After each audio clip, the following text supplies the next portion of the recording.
시작하도록 하겠습니다. 자, 우리 나시린 서원과 제사장 축복 6장을 좀 살펴봤고요. 그래서 좀 더운 쪽으로 좀 더 말씀드리자면 우리 영적 나시린으로서 어떤 삶을 살고 있는가라는 부분과 또 제사장으로서 축복받는 삶도 중요하겠지만 또 축복하는 그런 말과 또 언행이 있는가라고 하는 부분이에요. 한국 속담에 사촌이 땅을 사면 배가 아프잖아요. 그러니까 제사장적 삶은 뭘까요? 사촌이 땅을 사면 배가 불러야 돼요. 축복하는 마음으로. 그런 마음으로 여러분 다 이렇게 멋진 삶을 사시길 부탁드리고요. 자, 이제 7장 보게 되어지면 성전 봉헌식에 우두머리들이 족장들이 바친 그 예물들에 대한 소개가 쭉 나옵니다. 자, 이것은 성막 봉헌식이 있었던 그때라고 보시면 되겠죠. 자, 모세가 장막을 세우기를 끝내고 그것에 기름을 발라 거룩히 구별하고 그 모든 기구와 제단과 모든 기물에 기름을 발라 거룩히 구별한 날에, 제단에 기름을 부르던 날에, 기름을 바르던 날에, 바른 후에 등불을 켤 때, 이때는 어떨까요? 출애굽 2년 1월 1일이다 라고 보시면 좋겠죠. 자, 그때의 지휘관들 헌물 드렸어요. 소 12마리하고 수레 6대를. 그래서 두 사람당 한 대씩, 한 사람이 소 한 마리씩 이렇게 하나님 앞에 봉헌을 하게 되어지고, 이것들은 나중에 뭐예요? 레위인들에게 주어져서 게르손에게는 둘, 4마리, 무라리에게는 수레 4, 소 8마리, 그리고 고앗은 주지 않았죠. 왜냐하면 그들은 어깨에 매기 때문에 그랬다라고 하는 걸 볼 수 있습니다. 자, 그렇다고 한다면 고앗 자손, 게르손, 무라리, 고앗 중에서 누가 더 어떻게 보면 더 가치 있는 일을 하는 걸까요? 고앗 자손이죠. 그렇죠. 수레 싣고 하는 것보다는 그 기물들을 어깨에 더 매는 것들이 더 있어 보이는 그건데, 그럼에도 불구하고 더 높은 것들을 욕심냈던 이 고라당 반역 사건을 우리가 살펴볼 수 있습니다. 자, 그래서 봉헌물을 드렸죠. 성소에서 각 그릇과 제물들 약 12일 동안 바친 것을 볼 수 있습니다. 내용을 보게 되어지면 이런 것들을 드렸다. 떡상에 떡을 담을 때, 피를 담을 때 쓰는 것. 또 소반으로 드렸고요. 향을 채우는 금그릇도 드렸다. 그리고 수송아지와 순양과 1년 된 어린 순양 한 마리씩, 순염소 한 마리, 화목제물로 이렇게 쭉 드렸다라고 하는 것들을 설명하고 있다는 거죠. 왜 굳이 그러면 이 7장에서 이 족장들의 드린 예물들을 다시 한번 이렇게 설명하고 있을까요? 레위기에서는 분명히 제사장 위임시 때 드렸던 일들인데 거기다 집어넣지 않고 왜 민수기를 뺐을까요? 자, 1세대들이 족장들이 처음 광야를 하기 전까지의 모든 삶의 양태를 보게 되어지면 언약을 맺고 성막이 완성될 때까지는 너무 좋았어요. 그리고 그때 태도는 뭘까요? 순종의 태도예요. 그랬던 이들이 뭘까요? 뒤에 보게 되어지면 불순종하기 시작하죠. 하나님이 세운 모세를 원망하기 시작해요. 그건 결국 하나님을 원망하는 것이고. 자, 그랬던 세대들이 다 죽고 다음 세대들이 준비되어졌습니다. 그럼 어떻게 될까요? 자, 뒤에 나왔던 사건들은 불순종 본받지 말고 이렇게 하나님 앞에 기쁨으로 헌신하고 드렸던 이 족장들은 뭘까요? 우리들이 배워야 될 모습이지 않겠는가라고 하는 것을 이 안에서 제시하고 있다라고 볼 수 있겠죠. 또 이것도 우리 삶까지 좀 적용해보자 한다면 하나님 앞에 그 임재 가운데 있었을 때 이 족장들이 하나님 앞에 자신의 삶을 헌신하면서 뭘까요? 예물을 드리고 있는 거잖아요. 예물이 뭐가 될까요? 그 재물이 중요한 게 아니라 그 재물에 담겨져 있는 그 제사자 또는 예물을 드린 사람들의 마음인 것 같아요. 그러니까 오늘날 우리가 하나님 앞에 예물을 드릴 때 어떤 마음과 어떤 태도로 드리고 있는가라고 하는 거예요. 교회에서 11조 예를 들자면 또 감사예물과 주일헌금 여러 가지 항목들이 있잖아요. 그게 옳다 그르다를 떠나서 우리 하나님 앞에 예배할 때 우리가 예물을 드릴 때 우리의 마음, 금액을 떠나서 우리는 어떻게 하고 있냐라는 거죠. 그러니까 저는 11조를 드리면서 굉장히 아까워해요. 솔직한 제 속마음은. 협력 목사다 보니까 사례가 많지가 않아요. 11조 떼고 감사하고 주름 떼으면 도대체 뭐 받는 거지? 라고 속상할 때가 있단 말이에요. 여러분은 안 그런가 보죠? 제가 속물이라 그래요. 그러니까 이게 뭐예요? 기쁨으로. 그러니까 11조가 뭘까요? 하나님이 주신 거 모든 것에 감사함으로 그 일부를 내가 드리는 건데 이 재정이 다 내 거로 여기고 내가 하나님께 드리는 게 아까워요. 그 주일 헌금할 때도요, 때로는 뭐예요? 경건의 모양을 보이기 위해서. 성도님들이 보실까 봐. 매 달마다 저희 교회는 헌신 예배 드리거든요. 한 번씩. 헌금 안 할 수 없잖아요. 보는데 목사가 안 하면 안 되니까. 기쁨으로 하지 않아요. 여기 보니까 족장들이 헌물할 때 보니까 다 기쁨으로 했다라는 거예요. 그러니까 단적인 얘기는 하지만 이것뿐만 아니라 우리의 삶 가운데 어떤 나눔의 제사, 화목제물을 드릴 때에도 우리가 어떻게 하는 거예요? 남들이 하니까 내가 안 하면 안 될 것 같아서 이런 것보다는 기꺼이 여러분 그런 감동을 주신다고 한다면 기쁨으로 즐거이 하나님 앞에 이 예물을 드렸으면 좋겠습니다. 재정뿐만 아니라 여러분의 시간과 삶과 섬김도 될 수 있겠죠. 사람들을 향한. 우리가 아닙니다. 네, 그렇습니다. 자, 그리고 이제 8장에 보게 되어지면 제사장 위임식의 다음에 첫 제사를 드리고 나서 있었던 그 사건과 이제 연관해서 보시면 좋을 것 같아요. 자, 죄송합니다. 하나님의 임재가 이제 7장 마지막 절에 나오기 시작하는데, 자, 이렇게 다 드리니까 하나님께서 그들에게 말씀하셨다라고 하는데, 이 말씀이 출애굽기에 보게 되어지면 약속하셨던 것들이 지금 뭐예요? 성취되어지고 있는 걸 볼 수 있어요. 자, 이걸 통해서 알 수 있는 건 뭐냐면 하나님은 뭘까요? 우리 가운데 함께 하시고 우리와 뭐예요? 교제하기를 원하시는 분, 말씀하기를 원하시는 하나님이다라고 하는 것들을 볼 수 있죠. 여러분, 다른 원독자도 마찬가지고 오늘날 우리도 마찬가지예요. 다른 이방 신들이 말씀하는 신은 아니라는 거예요. 오직 이 기독교, 우리가 믿는 하나님만 뭐예요? 우리가 인격적 교제 가운데 있고 인격적 안에서 대화하시는 분, 말씀하시는 분이에요. 이 말은 결국 뭘까요? 그분이 살아계신 분이다라고 하는 걸 알 수 있죠. 능력을 차치하더라도 살아있는 신이에요. 많은 사람들이 우상 앞에 절하지만 그 우상이 그래 하면서 말해주거나 그 우상이 뭔가를 보여주지는 않죠. 그렇지만 우리 하나님은 말씀하시고 말씀하시는 분. 그래서 그 증거대로 순종하기를 원하시는 하나님, 말씀하시는 하나님이다라는 것들을 우리가 볼 수 있겠죠. 자, 이 말씀하시고 인격적이시고 우리와 함께하기 원하시는 이 하나님의 정말 결정적인 것이 뭐냐면 예수 그리스도의 성육신이에요. 물론 이 성육신 사건 자체가 제사장적으로 보자면 대속하기 위해서 오신 것이지만 또 하나는 뭘까요? 우리 가운데 찾아오신 분이에요. 그래서 요한복음 안에 보게 되어지면 어둠 가운데 빛으로 침투해 오시는 분이에요. 우리 가운데 찾아오셔서 장막을 치신 분, 마치 모세의 성막 가운처럼 그 장막을 치신 분은 뭐냐면 육체 가운데 오셔서 우리와 함께하기를 원하시는 분. 그래서 복음 시대 가운데 예수님은 뭘까요? 하나님이시잖아요. 그분이 우리와 함께 동행하시면서 하나님 나라가 어떤 것인지에 대해서 제자들에게 가르치고 그 나라의 가치와 삶이 무엇인지, 그 원리가 무엇인지에 대해서 다시 한번 가르치면서 그것을 직접 말씀하시는 하나님. 그 하나님이 다시 뭐예요? 부활하신 뒤에 또 누구를 보내셨어요? 그의 영, 성령을 보내주셔서 지금도 그 뭐예요? 그 삶을 살도록 우리 가운데 동행하고 있다는 거죠. 여러분 안에 그 성령님이 계시잖아요. 물론 우리가 인지할 때도 있고 인지하지 못할 때가 있어요. 그럼에도 불구하고 우리는 뭘까요? 믿어야죠. 아, 성령이 내 안에 계시구나. 조건은 뭘까요? 정결이에요. 똑같아요. 구약절에 의하면 정결. 우리가 뭘까요? 깨끗한 마음. 우리의 마음. 왜냐하면 성령이 여기 안에 거하시기 때문에. 우리가 성전이기 때문에 그렇습니다. 그래서 우리가 세상을 향해 나아갈 때는 뭘까요? 하나님의 거룩한 군사로서 나가는데 이 영적 싸움 가운데 우리는 뭘까요? 우리의 힘으로 하는 것이 아니라 우리의 지식으로 하는 것이 아니라 우리의 경험으로 하는 것이 아니라 하나님이 주신 지혜와 지시와 그 마음으로 싸워야 되기 때문에 늘 우리가 뭐예요? 성령의 임재 가운데 성령 하나님과 동행하는 것이 중요하다. 근데 그 하나님은 어떤 하나님이다? 말씀하기를 원하시는 분이에요. 제가 말을 빨리 하잖아요. 우리 하나님도 말 빨리 하기 원하시는 분이에요. 저처럼 수다스러우신 분일 수도 있어요. 왜? 그동안 너무 말하고 싶은데 제가 못 듣고 있었거든요. 아닐 수도 있어요. 네. 때로는 침묵하시는 하나님이기도 합니다. 네. 자, 8장 보면 이제 등불을 켜는 아론에 대한 부분들을 이야기하는데 8장 위임식 후겠죠. 그리고 나서 첫 제사를 드리고 나서 그 번제된 숯불을 가지고 어떻게 해요? 제일 먼저 들어온다면 등불을 켜겠죠. 성소 안에. 그러고 나서 그 다음에 나닷가비가 분향을 드리겠죠. 이해하시겠죠?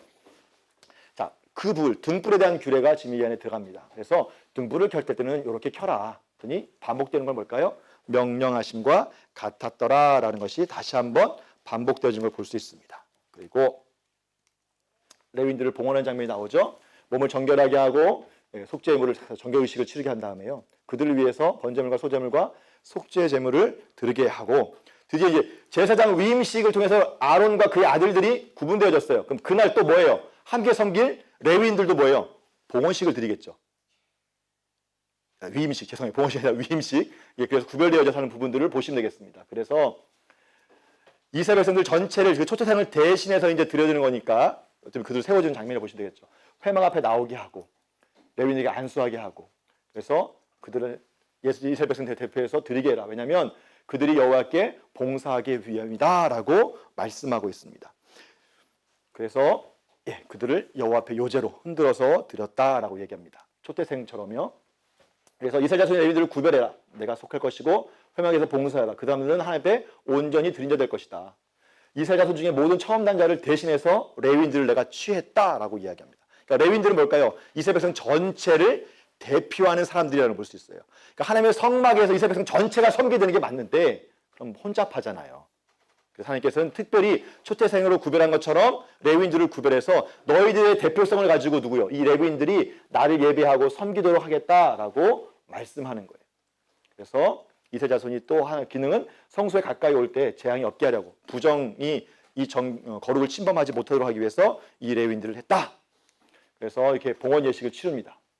명령하신 것처럼 레위인에게 행했고요. 그래서 스스로 정결하게 해줬고 명령하신 것처럼 그같이 행했다라고 이야기합니다. 자, 그러면서 레위인들의 복무 기간을 말씀하세요. 25세 이상 회목에 들어가서 봉사하고 50세에 그 일을 쉬어 봉사하지 아니할 것이다 라고 얘기해요. 앞에 보게 되어지면 뭐예요? 30세부터 50세까지 말씀하시는데 여기는 갑자기 25세에서 50세라고 얘기해요. 왜 차이가 날까? 이거에 대한 해답은 정확히 할 수는 없지만 이렇게 보시면 될 것 같아요. 인턴십. 한 5년 동안 바로 가서 하셨으니까 5년 전 보면서 이걸 보는 거. 어떻게 하는 건지 그 예법을 좀 볼 수 있는 시간이지 않겠나라고 생각해 볼 수 있을 것 같아요. 자, 그리고 또 하나는 뭐냐면 역대기에 보게 되어지면 제사장을 이야기할 때 20세부터 50세로 명명하고 있습니다. 왜 다시 나이가 줄어들었을까? 아마 이때 당시에는 뭘까요? 제사장을 찾기가 쉽지 않았던 것 같아요. 그 복무기간이 좀 더 늘어난 것을 볼 수 있습니다. 자, 광야에서 그리고 나서 이제 첫 번째 유월절을 지키는 이 사건이 나오는 걸 볼 수 있습니다. 자, 첫 번째 유월절이죠. 자, 애굽 땅에서 나온 나온 다음에 그러니까 둘째 2년 첫째 달에 여호와께서 신의 광야에 모세에게 말씀하셨다. 14째 날을 뭐예요? 유월절로 지키라라고 명령하셨어요. 그랬더니 모세의 명령을 따라서 다 행했다라고 얘기합니다. 그러니까 첫 번째 유월절 통과해서 나왔고 그 두 번째 유월절에 첫 번째 유월절을 지금 지낸 거예요. 그런데 문제가 생겼습니다. 사람이 시체로 말미암아 부정하게 되어져서 유월절을 지킬 수 없는 사람들이 생긴 거예요. 그 사람들이 왜 여호와께 헌물을 드리지 못하게 하시면 어찌 믿으리까? 라고 이제 따지는 거죠. 그 모세가 어떻게 해요? 잠깐만 기다려봐. 그렇다는 거예요. 하나님 앞에 묻기 시작합니다. 그래서 하나님께서 어떻게 해요? 그럼 시체로 말미암아 부정이 되든지 먼 여행 중에 있다 할지라도 유월절을 좀 지킬 수 있게 해라. 그래서 둘째 달 14째 한 달 뒤에 다시 한번 뭐예요? 유월절을 지켜라 라고 말씀하고 있는 걸 볼 수 있습니다. 그리고 이 유월절이 맞춰지고 나서 이게 둘째 달이니까 2월 14일이죠. 그리고 나서 일주일 6일이 지난 다음 20일 날 뭐예요? 2월 20일에 행군하게 되어진 거예요. 다시 말하면 왜 이스라엘 백성들이 시내산에서 두 번째 유월절을 지키고 나서 나갈까? 이건 뭘까요? 온전한 뭐예요? 구속이라고 하는 의미도 함께 담겨져 있다고 볼 수 있겠죠. 언약 백성으로 온전히 하나님 앞에 구별되어졌다라고 하는 것으로 볼 수 있습니다. 그래서 유월절을 지키라는 이 태도에 대해서 하나님께서 좋게 여기신 것 또 하나는 뭘까요? 하나님께서 말씀하시는 분이에요. 대화하시는 분이에요. 인격적이신 분이에요. 함께 있는데 그냥 구름기둥 빛기둥으로 확 임하고 아무것도 아닌 분이 아니라 모세와 대화하시고 이스라엘 백성들에게 말씀하시는 하나님, 살아계신 하나님. 이 하나님이 지금 원독자들의 하나님이고 오늘날 우리의 하나님이시다는 거죠. 자, 근데 조건이죠. 이건 뭐 당연한 거예요. 고의적으로 유월절 지키지 않는 자 어떻게 해요? 죽는다. 끊어질 것이다. 반드시 유월절은 뭐예요? 지켜야 될 절기다라고 말씀하고 있고 또 하나 타국인 잡족들이 있을 수 있겠고요. 그럼 어떻게 해야 됩니까? 똑같이 지켜라. 거류민이나 본토인이나 다 그 율례를 동일하게 지켜라라고 하나님께서 명령하시고 있는 것들을 볼 수 있습니다. 출애굽기 12장 48절 보게 되면 타국인은 어떻게 합니까? 할례를 통해서 유대인이 되어지고 그 뒤에 뭐예요? 유월절을 지킬 수 있게 되어진 거죠. 어쨌든 아브라함 혈통이 아니라 할지라도 뭐예요? 언약 백성이기 때문에 이제는 동일하게 지켜야 된다라고 말씀하고 있습니다. 자, 그러면서 유월절 진술해 볼 수 있겠죠. 광야에서 하나님께서 이스라엘 백성들 어떻게 보호하시고 인도하시는 걸 보여주는 겁니다. 성막을 세운 날에 구름이 덮였고요. 저녁이 되면 불 모양 같은 것 아침까지 있었고 낮에는 구름, 밤에는 불 모양이에요. 늘 이게 뭐예요? 함께 하셨다. 이 말은 뭘까요? 하나님의 임재를 상징하는 것이죠. 또 하나님께서 함께 하심을 통해서 낮에는 구름 기둥으로 뭐예요? 그들에게 시원하게 하시고 밤에는 추우니까 따뜻하게 냉난방을 공급하시는 하나님, 보호하시는 하나님이라고 우리가 보실 수 있죠. 자, 이 하나님은 말씀하시는 하나님이에요. 살아계신 하나님이죠. 이스라엘 백성들을 보호하시고 지키시는 하나님. 그러면서 그들과 떠나 계신 것이 아니라 그들 가운데 함께 하시는 하나님. 자, 이 모습을 당시 원독자 상황에서 대적들이 봤다라고 생각해 보세요. 지금 여러분 같은 표정일 거예요. 너무 놀라가지고 말문이 안 열려요. 기가 막히네. 야, 우리 바알신, 우리 애굽의 신들은 저런 게 없는데, 그 앞에서 막 북치고 장구치고 막 뭐 해도 그게 없는데, 야, 저 이스라엘 하나님은 뭐야? 여러분, 그리고 고대 근동에서의 신과는 뭐냐면요, 지역신 개념이에요. 성경에서 설명하셨을 것 같아요. 물은 물의 신이에요. 그 영역을 떠나지 않아요. 대지는 대지의 신이고요. 나라는 뭐예요? 그 나라의 신이 있어요. 그래서 나라와 나라의 경계를 넘어가지 않아요. 그래서 신과 신의 영역이 미치지 않는 영역들이 있어요. 비무장지대처럼. 여기는 A신, 여기는 B신이라고 한다면 이 경계 영역이 있어요. 여기는 무장해제되어지는 영역. 이게 고대 근동의 신관이에요. 그러니까 신은 움직이지 않아요. 그 지역이나 어떤 형상 안에 그냥 머물러 있어요. 이스라엘 백성들의 신은 뭐냐면 움직이는 신이에요. 근데 이분이 이 신들을 뭐예요? 다 멸하고 승리하게 하시는 신이라요. 이 소식을 누가 들었어요? 예, 라합이 들었죠. 가나안 사람들이 들었어요. 그래서 뭐예요? 정탐꾼이 왔을 때 놀랍다. 떨고 있는 거예요. 민수를 생각해보면 너무 참 안타까워요. 여러분 이 가나안 사람들 생각해보세요. 출애굽의 때 그래? 상인들 쪽에서 소식을 들었어요. 어떻게 나왔대? 10가지 제월통이 나왔대. 우와, 대단한 신인데? 홍해 갈랐대. 우와, 애굽인들 다 수장시켰어. 오, 그래? 그럼 이제 시내산에 다 들었대. 거기서 뭐 한대? 언약을 맺더라? 한 50 정도 머물고 있어요. 그래서 첫 쿠형을 보냈을까, 안 보냈을까요? 저는 보냈다고 생각해요. 소식을 들었겠죠. 자, 그 다음 뭘까요? 자, 이제 민수기, 이제 10장 보게 되면 출발한대. 근데 와요, 안 와요? 안 와요. 간에서 바네아까지 도착한 것까지 알았어요. 그래서 정탐꾼 보낸 것까지 그들이 알았을까요, 몰랐을까요? 알았겠죠, 저는. 기다리고 있는 거예요. 만반의 준비를 하고 있는데 40년 동안 안 와요. 그럼 여리고 백성의 입장에서 보자면 뭘까요? 미치고 환장하고 팔짝 뛰는 거예요. 여러분 그런 경험 없겠지만 저는 고등학교 때 많이 맞았거든요. 애들 반 전체가 막 성적 떨어졌다고 선생님이 야, 반 성적 떨어졌어. 해가지고 전체 다 나와가지고 뭐예요? 맞아요. 딱딱딱. 맨 마지막에 서면 돼야 안 돼요. 일바로 맞는 게 제일 좋습니다. 왜? 맞고 나서 애들 하는 거 보면서 너무 재밌거든요. 속 시원하거든요. 맨 끝에 있으면 뭐예요? 불안해요. 계획은 이거죠. 맨 끝에 있으면 뭐 선생님 힘이 다 빠져가지고 덜 맞겠구나. 근데 어떻게 해요? 예, 막 뛰다 보니까 회초리가 부러졌어요. 야, 봉골레 갖고 와. 봉골레로 맞았어요. 지금 이 원독자들 상황은 그런 상황이에요. 근데 이 안에 보게 되면 원독자들의 대적들은 지금 그렇게 하나님을 막 두려워하고 떨고 있는데 정작 원독자들은 뭐예요?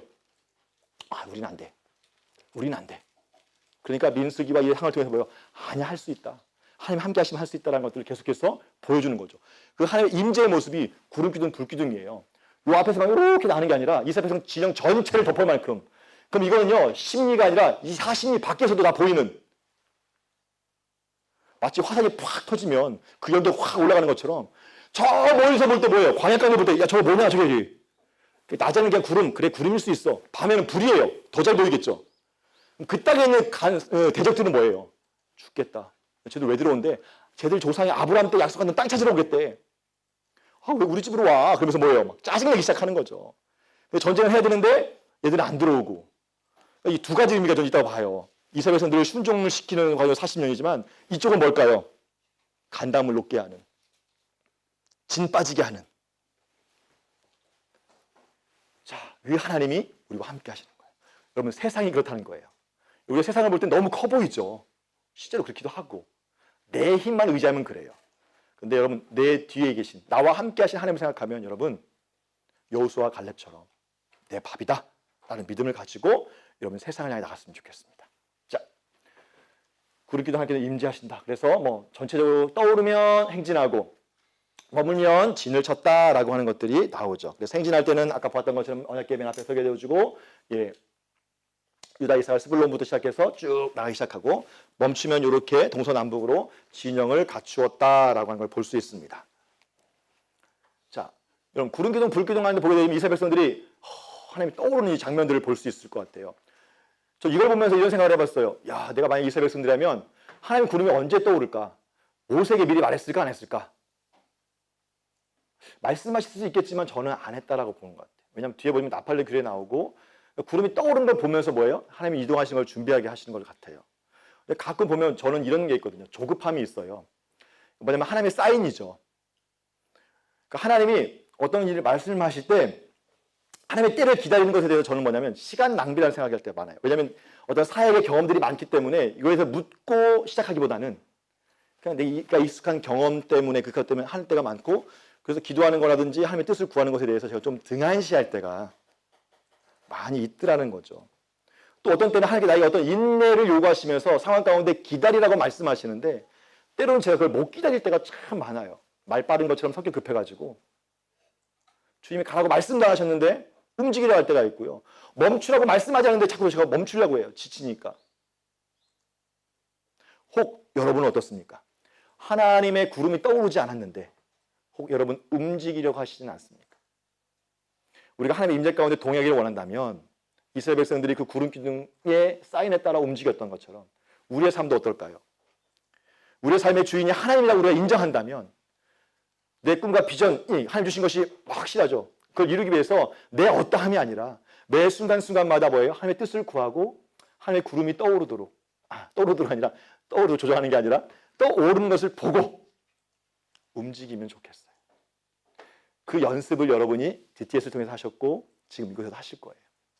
우리가 온전하게 그렇게 순종할 수는 없겠죠. 그렇지만 여러분이 밀수기를 통해서 우리가 이 인생의 나그네 길, 이 인생의 광야를 지날 때에 하나님의 인도하신 그 구름 기둥의 사인을 보셨으면 좋겠어요. 그냥 내 경험, 주변의 어떤 조언, 이것도 좋지만 뭘까요? 하나님이 어떤 계획을 계신지 내가 다 이해할 수는 없지만 하나님의 감동을 주신다고 한다면 여러분 우리가 잘하는 거 있잖아요.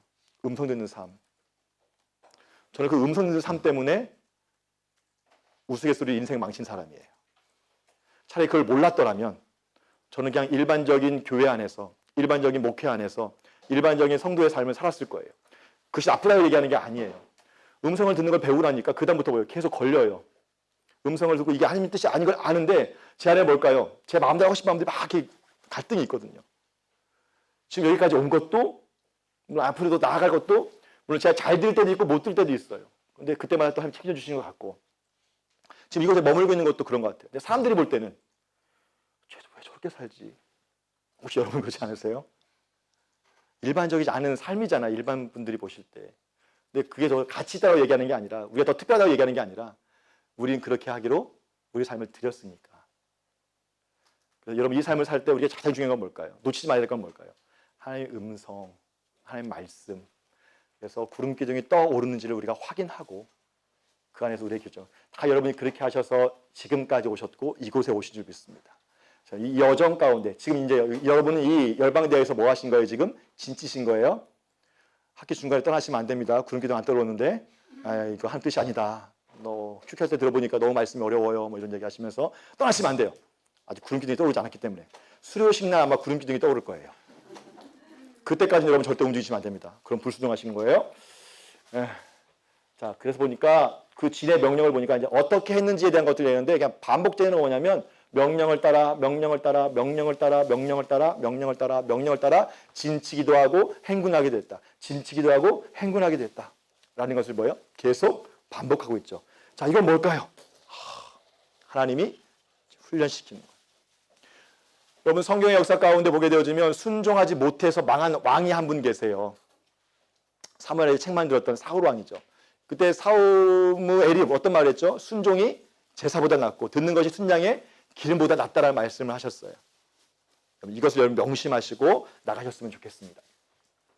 자, 그 다음에 이제 10장에 보게 되어지면 이제 본격적으로 행군하기 전에 너무 많은 거예요. 지금처럼 핸드폰이 있어가지고 자 출발 구름 떠오른다 카톡 보내가지고 단체 톡방 팍 준비할 수 없잖아요. 그래서 어떻게 하십니까? 신호를 준비하는 거예요. 어렵지 않죠. 진영이 움직이려면. 그래서 어떻게 했냐면 제사장에게 나팔을 불게 합니다. 은나팔 2를 만들어서 회중을 소집하고 진영을 출발하게 해라. 나팔 2개를 불 때 여호와 앞에 나와라. 하나만 불 때는 뭘까요? 지휘장들이 나와라. 떠나갈 때 나팔을 크게 불 거야. 크게 불면 동쪽 진영부터 시작해서 동남, 서북 방향으로 진행하고 그 앞에 뭘까요? 언약궤가 서게 되어지고 그 다음에 기름과 무라리와 고아차선이 그 중간에 위치하게 돼서 동쪽이 먼저 진행해라. 두 번째로 크게 불면 그 뒤를 이어서 남쪽. 그럼 그 다음에 또 크게 불면 서쪽. 그 다음에 북쪽. 이런 식으로 이제 계속 이 진영별로 나가도록 하나님께서 말씀하시겠죠. 또 하나 이 나팔의 의미예요. 나팔은 어떤 하나님의 음성을 상징하기도 하고요. 말씀을 상징한다라고 볼 수도 있겠죠. 그래서 영향 율례를 들 수 있는데 또 하나는 뭐냐면 이 나팔은 뭘까요? 전쟁 나갈 때 빠빠빠빠빠 기상 나팔이긴 하지만 어쨌든 이렇게 나팔 확 불면 하나님께서 뭐예요? 네, 우리를 대적해서 구원해 주세요라고 하는 의미가 되어지는 거죠. 그래서 나팔절이 신년을 알리는 행사처럼 있는 것처럼 하나님 기억해 주십시오. 나팔을 불면 내가 뭐예요? 너희를 기억하겠다. 여러분 출애굽기 보게 되지만 아브라함과 이삭과 야곱의 언약을 기억하셔서 그들을 출애굽하셨어요. 또 하나 하나님이 기억하시는 방법은 뭐냐면 나팔을 부는 거예요. 그다음에 우리의 삶 가운데 뭘까요? 하나님이여 우리 가운데 임재하여 주시옵소서라고 우리가 나팔을 불어야겠죠. 이 나팔이 뭐가 될 수 있을까요? 저는 기도라고 생각합니다. 하나님 우리 가운데 임재해 주십시오. 드디어 내 삶을 움직이겠습니다. 하나님 이제 움직여도 될까요? 움직이겠습니다. 하나님 가정 가운데도 조금 힘드네요. 하나님 오셔서 이 문제를 해결해 주십시오라고 우리가 뭘까요? 나팔을 부는 거죠. 기도하고 그 하나님을 높여드리는 찬양과 예배를 드릴 때 하나님이 뭐예요? 우리 가운데 함께 하시면서 기억하시고 싸우시겠다라고 말씀하고 있습니다. 자, 이렇게 해서 우리가 이제 시내산에 있었던 일들, 이제 언약을 맺고 성막을 만들고 제사장 위임식과 레위법이 주어지고 그 다음에 제사장들의 레위인들이 구별되어지고 족장들이 봉헌식을 마치고 그 다음에 뭘까요? 요 진영을 갖추는 것들에 대해 연습을 다 하고 나서 이제 50일이 다 끝나고 나서 이제 뭡니까? 바란 광야로 드디어 10장 11절에 행진하게 되어져요. 구름이 증거의 성막에서 떠올랐다. 자, 그럼 그 다음 이어진 행동은 뭘까요? 레위인 제사장이 보고 야 나팔 준비해. 그래서 뿡 하고 불었겠죠. 그럼 뭐예요? 자, 언약궤 준비. 그러면서 아론이 들어가서 휘장을 다 덮고 그다음 고아전에 들어가서 이제 그것을 메어 나오죠. 그러면 무라리와 대를 손자들이 들어가서 널판들과 휘장들을 다 걷어서 이제 수레에 싣고 자, 그다음 또 한 번 나팔을 뿡 불면 뭐예요? 이제 언약궤 먼저 간 다음에 그 뒤를 이어서 유다, 이사갈, 스불론 지파가 가고 그 뒤를 누가 가는 거예요? 성막을 맨 게르손과 무라리. 그 다음에 이제 루벤과 시몬 지파가 가고 그 다음에 고핫 자손이 그 다음에 나머지 두 지파가 그 뒤를 따라서 쭉 행진하는 일들이 이제 시작되어지는 거죠. 그래서 시내 광야에 출발해서 이제 본격적으로 어디로 가는 겁니까? 가나안 땅을 향해서 이제 출발합니다. 3일 길을 가는데 바란 광야로 가는 거예요. 자, 여기서 출발하는 이쪽 지역이 이제 바란 광야예요. 이쪽을 향해서 쭉 출발했습니다. 자, 지금 현재 바란 광야의 모습이래요. 어느 장소인지 제가 몰라요. 그냥 바란 광야 인터넷 검색했더니 이 장소 뜨더라고요. 여러 개가 있는데 이게 광야예요. 그러니까 성지순례 가가지고 시내산에 올라가서 이렇게 지금 우리가 알고 있는 시내산에 올라가서 보기도 하고 했는데, 저는 이게 에어컨 있는 그 차에 그것도 여름이 아닌 이집트 겨울에 갔거든요. 겨울도 덥더라고요. 근데 여름이라고 하면 뭐 40도, 50도까지 막 올라갈 수 있는 이런 곳에 지금 하나님께서 인도해 내시는 거예요. 자, 하나님과 함께 자 가나안 땅 가자 출발했어요. 원도적 상황에서 그러면 어떤 게 나올까요? 할렐루야! 하루 지났어요. 그다음부터 놀렐루야죠. 언제까지 가야 되지? 언제까지 가야 되지? 언제까지 가야 되지? 라고 하는 거예요. 자, 요 과정. 그 3일 지난 다음에 나오는 사건이 뭐냐면 원망이에요. 우리도 원망할 거예요. 군대에서 훈련할 때, 군대 얘기하는데 군대니까 마지막에 뭐 하냐면 행군을 하거든요. 40km 행군이에요. 또 이제 그거 끝나고 나면 이제 군대와 큰 훈련할 때마다 행군을 해요.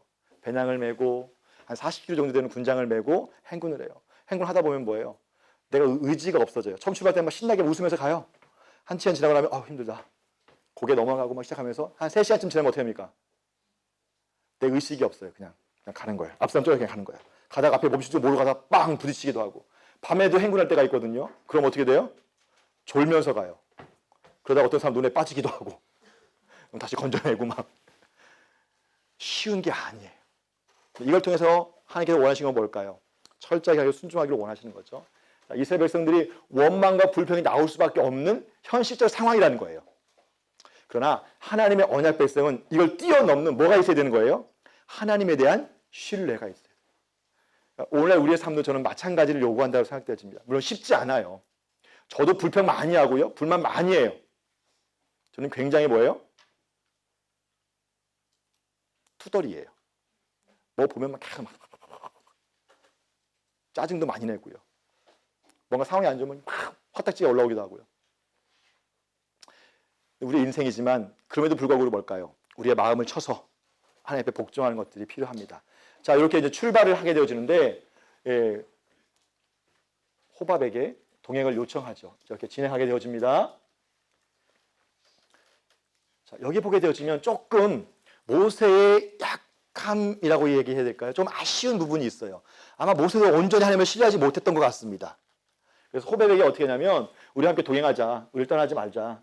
너희가 광야에서 어떻게 지칠지 아니까 우리 좀 우리 좀 앞길 좀 인도해달라라고 요청을 해요. 이제부터 본격적으로 이제 불순종이 시작되어지는데 어찌 보면 모세도 이렇게 하나님을 신뢰하지 못하는 이런 모습이 있지 않는가라고 생각되어지기도 합니다.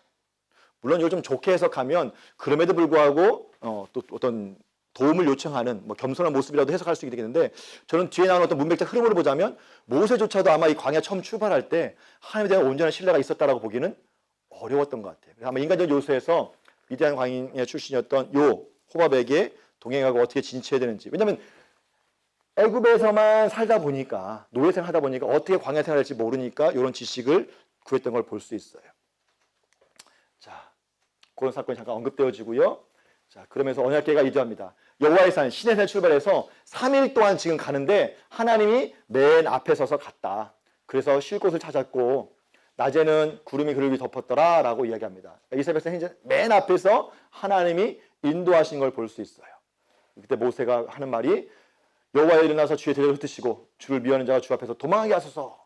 그리고 쉴 때는 여호와여 이스라엘 종족들에게 돌아오소서라고 하나님 앞에 간구하는 모습을 볼 수 있겠죠. 자, 이때 보게 되어지면 제사장은 뭡니까? 하나님의 언약궤를 메고 맨 앞에 서는 사람인 걸 볼 수 있어요. 자, 그렇다고 한다면 오늘 저와 여러분이 왕 같은 제사장이잖아요. 여러분 심령 안에 성령님이 함께 계시잖아요.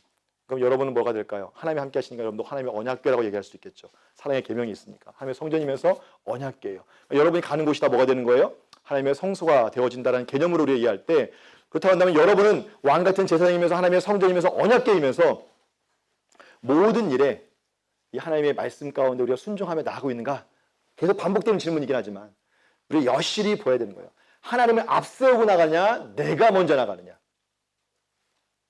하나님 앞을 쫓아가느냐? 아니면 주님 따라오세요. 저 이 길 갈 테니까 그냥 제 이런 일들에 좀 책임져 주세요라고 하느냐는 거예요. 가만히 제 삶을 돌아보니까요. 저는 하나님 말씀을 쫓아간다라고 얘기하면서 늘 뭐냐면 저는 하나님보다 앞서가서요. 하나님 이걸 되게 해주세요. 하나님 이걸 이렇게 좀 해주세요. 이렇게 하면 하나님께 영광 되는 거 아니에요? 라는 뉘앙스로 늘 구할 때가 많더라는 거죠. 근데 우리의 삶도 그럴 수 있더라는 거예요. 여러분도 저와 별반 다르지 않을 거라 생각되어집니다. 정말 하나님의 뜻이 이것인지 하고서 하나님을 앞세우고 그 뒤를 따라가는지 아니면 하나님 나만 따라오세요. 내가 뭔가 도움이 필요하면 하나님을 요청하는. 그러니까 저는 기도할 때 보면 뭐예요? 늘 평상시에 늘 기도로 이렇게 하나님 앞에 치밀하게 나가기보다는 부끄러운 얘기지만 그런 제가 이 앞에 서 있어요. 뭔가 문제가 생길 때만 하나님을 찾은 것 같아요. 늘 치밀한 가운데 교제하고 그 뜻을 묻고 하기보다는 그냥 일상에 익숙해져 보니까 그냥 큰일이 생길 때 뭔가 이 일이 해결되지 않을 때만 주님 앞에 나가지 그 전에 어떤 기도의 어떤 모양들은 있지만 정말 진심으로 앞에 교제하며 그 뜻을 구하기보다는 그런 일들이 많다는 거예요. 다시 말하면 뭘까요? 그러니까 하나님을 제 사역에 죄송한 표현이지만 도구나 수단으로 사용하는 것 같아요. 하나님 제 말씀 사역하니까 강의하니까 성령님 이곳에 임재하셔서 저 말 좀 잘하게 해주세요. 말 실수를 하지 않게 해주시고 제가 개떡같이 전해드려도 찰떡같이 알아듣게 해주시고 이 강의가 맞춰지고 나면요. 하나님 강의한 대로 제 삶을 하나님 앞에 드립니다. 오늘 하루 제가 살게 도와주세요. 기도하기보다는 뭐예요? 이제 끝났다. 하나님 저 이제 상관하지 마세요. 제 삶에 간섭하지 마세요. 저 오늘 하루 쉴 거니까. 이게 오늘날 우리의 모습은 아닌지. 그러니까 하나님은 뭘까요? 우리 길을 앞서 행하시는 분이에요. 여러분 그 하나님보다 앞서지 마십시오. 우리가 이런 표현 많이 하잖아요. 성령 하나님보다 앞서지 마라. 하나님의 뜻보다 우리가 앞서지 마라. 여러분 이게 하나님의 백성으로서 살아갈 때 가장 중요한 기본 원리입니다. 우리가 하나님의 영적인 군대, 군사라고 한다면 상관의 명령에 상관이 가지 말라고 하는데 가면 안 돼요. 뒤에 보면 그런 사건이 한번 나옵니다. 자, 그러나서 이제 3일 길을 가서 다다른 곳이 어디냐면 바베라예요. 불에 탄 곳이라는 이름이죠. 보니까 여호와의 들으시기에 백성들이 악한 말로 원망했대요. 도대체 이 악한 말이 뭘까? 정확히 알 수는 없어요. 아마 제가 유추해 보기에는 뭘까요? 3일길 가다 보니까 광야가 뭐예요? 힘들어요. 언제까지 가야 되죠, 하나님? 가다 편하게 좀 주시지. 왜 이렇게 꼬부닥꼬부닥 이리로 가요? 그러면서 하나님 불평하는 거예요. 다시 애굽에 돌아왔으면 좋겠다. 라는 불평하는 거죠. 그랬더니 하나님이 뭐예요? 들으시는 분이에요. 야, 하나님의 구별됨이 나타나죠. 이방의 신들은 뭐예요? 듣지도 말하지도 못하는데 하나님은 말하시기도 하고 들으시기도 하는 분이에요. 여호와의 불을 그들이 진영 끝을 살았다라고 해요. 그때 모세가 중보해서 불이 꺼졌고, 그러면 하나님은 원망도 기도도 들으시는 분이에요. 자, 보세요. 진영 끝, 정확히 어느 지파인지 언급하고 있지는 않지만 하나님을 원망했어요. 자, 이 지파가 뭐예요? 원망이니까 부정하게 되어졌죠. 자, 그러면 이 부정이 점점 확산될 수 있잖아요. 그러니까 하나님께서 어떻게 하는 거예요? 부정한 사람을 이렇게 불로 태워서 어떻게 한 겁니까? 이 정결함을 유지하도록 했다는 거죠. 이게 뭘까요? 심판이에요. 그래야만 어떻게 하는 거예요? 하나님이 이스라엘 백성과 함께 할 수 있어요. 그래야만 뭐예요? 가나안 땅에 들어가서 하나님의 거룩한 도성을 만들 수 있다라고 하는 거죠. 그래서 하나님께서 이런 심판이 나온다라는 개념으로 여러분이 이 심판을 보시면 좋겠습니다. 자, 그 다음에 보게 되어지면 조금 더 가서 기브롯 핫다와에서 뭐예요? 이스라엘 자손들이 또 불평이셔요. 이스라엘 자손도 다시 울며 누가 우리의 고기를 주어 먹게 하랴. 애굽에 있을 때는 값없이 생선과 오이와 참외와 부추와 파, 마늘을 먹은 것이 생각나거든 이제는 기력이 다하여 만나 외에는 보이는 것이 아무것도 없도다. 배부른 소리 하고 있죠. 만나가 뭐예요? 하나님께서 광야에서 매일매일 공급해 주시는 생명의 양식이 은혜잖아요. 근데 매일 아침 그 양식을 먹으면서 이제 뭐 하는 거예요? 옛날 먹었던 이런 것. 솔직히 여러분 값없이 먹었겠어요? 노예로 살면서? 배불리 먹었겠어요? 저 이 말씀 묵상하면서 너무 안타까운 거예요. 그런데 묵상할 때 주님이 저에게 말씀하시더라고요.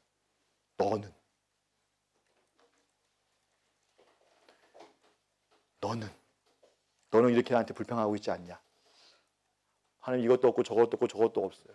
하나님 베푸신 은혜가 너무 많은데 그 은혜를 생각하기보다는 늘 없는 것만 저는 생각한 것 같아요. 이것도 부족하고 이것도 부족하고 이것도 부족하고 이것도 없고 이것도 없고 이것도 없고 이것도 없고 해준 게 뭐가 있어요? 별반 다르지 않더라는 거예요. 그래서 어떻게 하나님께서 진노하심이 심히 컸다라는 거예요. 이 반응을 보고 모세도 기뻐하지 않았다. 모세가 뭐예요? 너무 힘든 거예요. 왜? 백성들 맨날 만나 줘, 물 줘, 먹고서 힘들다. 여러분 300만 명이 막 얘기해 보세요. 지금 저 한 사람 혼자 막 얘기하는 거 들으면 되게 싫잖아요. 막 얘기하면 뭘까요? 너무 힘든 거예요. 그래서 하나님께서 어떻게 합니까?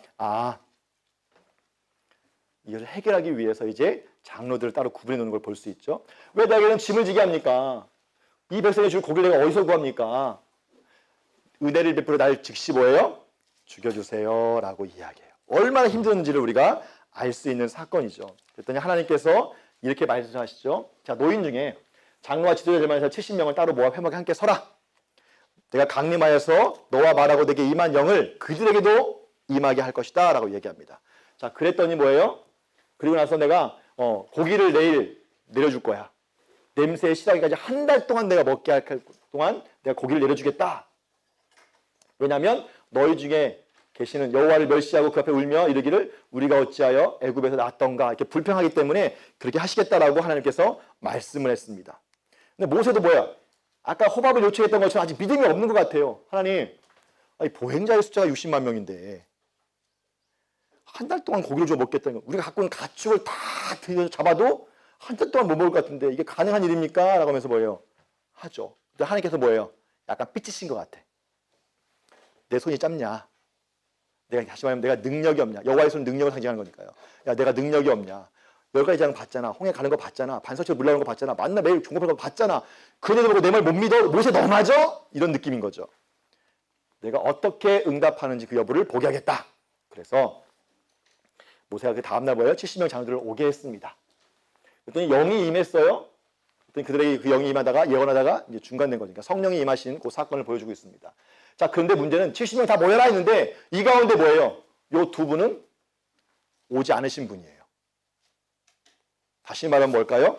모세의 권위에 대해서 인정하지 않은 사람이죠. 야, 무슨 말 같지도 않은 소리. 근데 놀라운 건 뭐냐면 이들이 진영에 머물고 있을 때도 뭐예요?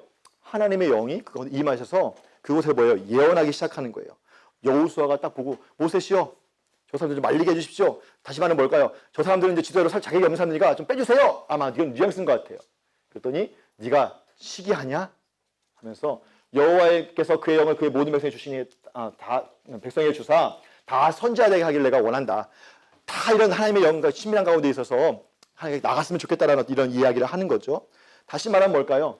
하나님의 말씀에 불순종함에도 불구하고 하나님께서 뭐예요? 그 70명에게 내가 영을 주시겠다고 약속하니까 뭐예요? 이스라엘 이 장로들의 행동 반응이 어떠함에 상관없이 뭐예요? 하나님이 지금 말씀이 임하고 있는 걸 볼 수 있어요. 자, 이걸 통해서 알 수 있는 건 뭐냐면 하나님 뭐예요? 당신이 한번 뱉은 말은 뭐예요? 지키시는 분. 쉽게 말하면 말씀하시면서 그것에 대한 언약을 지키시는 신실하신 분이라는 거예요. 그들의 반응이 이렇다 할지라도 그 약속을 지금 지키고 있는 하나님인 걸 볼 수 있습니다. 그러니까 장로들의 두 명의 장로들의 태도와 마음이 어떤에도 불구하고 하나님께서 하시겠다는 것들은 주권적으로 그 일을 이루시는 분이에요. 그럼 여기에 필요한 건 뭘까요? 하나님이 이런 분이시다.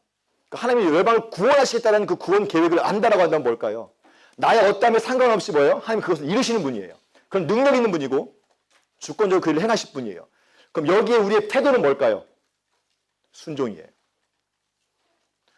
그러니까 하나님의 거룩한 일 가운데 내가 동참하지 않아도 하나님은 그 일을 이루실 거예요. 그럼 우리는 그것을 깨달았다면 그 사명이 주어졌다면 우리는 태도는 뭡니까? 주님 못해요. 나 못 나가요. 이게 아니라 뭐예요? 즉각적 반응으로 순종을 할 때 그 영광 가운데 참여할 수 있다라고 하는 걸 우리가 볼 수 있겠죠. 자, 그 다음에 뭐예요? 그 이 사건의 뒤에 동풍을 불게 해가지고 하나님이 어떻게 하십니까? 메추라기를 딱 베풀어 주는데 이쪽 끝에서 저쪽 지면 사방까지 하루길 지면 사면 위에 2규빗이에요. 자, 1규빗을 47.25라고 한다면 그냥 50cm 치면 1m 정도의 메추라기를요 깔아놓으셨어요. 자, 이쪽부터 저쪽 끝에까지 하루길이에요. 보통 우리가 하루에 몇 킬로를 가는 줄 아세요? 도보로 1시간에 4km 잡으면 하루길이면 10시간 간다 치면 40km예요. 자, 진영 끝에 40km씩 메추라기를 덮어버렸어요. 축복일까요? 저주일까요? 아따 고기 먹고 싶었는데 잘 됐다 하면서 뭐요? 이건 하나님께서 뭐예요? 한번 배 터지게 먹어봐라고 갖다 들이부은 거예요. 네가 날 못 믿어? 내 손의 능력을 못 믿어? 갖다 들이부은 거죠. 그랬더니 이 생각 없는 이스라엘 백성들이 어떻게 되나 보세요. 그날 종일 종야 이튿날 종일토록 메추라기를 모으니 적게 거둔 자도 10호매 2200리터예요. 다시 말하면 1리터짜리 3다수 1.5잖아요. 그게 2200개라고 생각해 보세요. 여러분 메추라기가 얼마나 할까요? 닭이 아니에요. 요만한 거예요. 자, 요만한 것들을 2200리터씩 막 모았어요. 그럼 부패가 될 만큼. 거의 저 방 한 칸 꽉 찰 만큼이 되겠죠. 자기들을 위해서 뭐냐면 진영 사면에 펴두었더라 라고 얘기합니다. 근데 그 뒤에 보니까 뭐예요? 고기가 아직 이 사이에 씹기도 전에 여호와께서 백성들의 진노하여서 심히 근제함을 치셨다. 왜 이렇게 하셨을까요? 아니 고기 줄 때는 언제고 고기 먹으려고 하는데 뭐예요? 심판하세요. 왜? 여기에 힌트가 있습니다. 진영 사면에 펴두었다. 이 말은 뭘까요? 자, 2200리터가 되어지는 메추라기를 거두었습니다. 자, 그 다음에 진영에 펴뒀던 건 뭘까요? 이 메추라기를 잡아서 털을 뽑고 내장을 빼내서 뭐를 만들었다는 거예요? 육포를 만들었다는 거예요. 육포를 만든 건 뭘까요? 자, 유목민들이 광야에 사는 사람들이 뭘까요? 식량을 얻어 걸량을 만들잖아요. 그러니까 뭐가 있는 거예요, 이 안에는? 야, 땡 잡았다. 언제 또 메추라기 먹을지 모르니까 뭐예요? 저장하자. 하나님에 대한 불신이에요. 자, 그리고 또 하나 생각할 건 뭐냐면 제가 이 말씀 묵상하면서 너무 놀란 거예요. 여러분, 진영 사면에 펼쳐주었다 생각해 보세요. 자, 각 집의 텐트형이 A형이든 D형이든 모르겠지만 말릴 때 어디에 말렸겠습니까? 자, 이런 식으로 텐트를 쳐가지고 삼각형으로 뭐 갖췄다고 친다면 말리기 쉬운 데가 어디예요?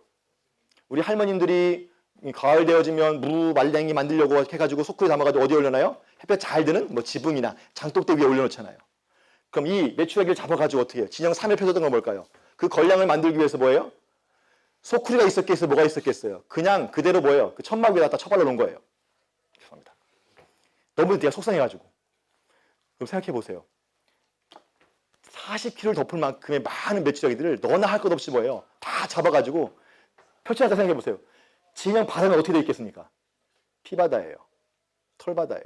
그럼 피에 대한 규례가 있죠. 레위기에서. 피째 먹지 말라고 되어 있고 피를 함부로 흘리지 말라고. 왜냐하면 땅이 오염되기 때문에 피가 있음에도 불구하고 이스라엘 백성들이 뭐예요? 이 정도 줬으면 하나님이 기대는 이런 것 같아요. 여러분 마치 이런 거예요. 제가 제 아이한테 아이가 막 치킨 먹고 싶다 그래요. 아빠 치킨 먹고 싶어요. 근데 뭐 야 재정 없으니까 나중에 사줄게. 아 치킨 맨날 치킨. 내가 한 번 너무 뿌다고 나가지고 그래? 한번 배 터지게 먹어봐라 해가지고 뭐야. 카드를 확 긁어가지고 100만원치 치킨 시켜줬어.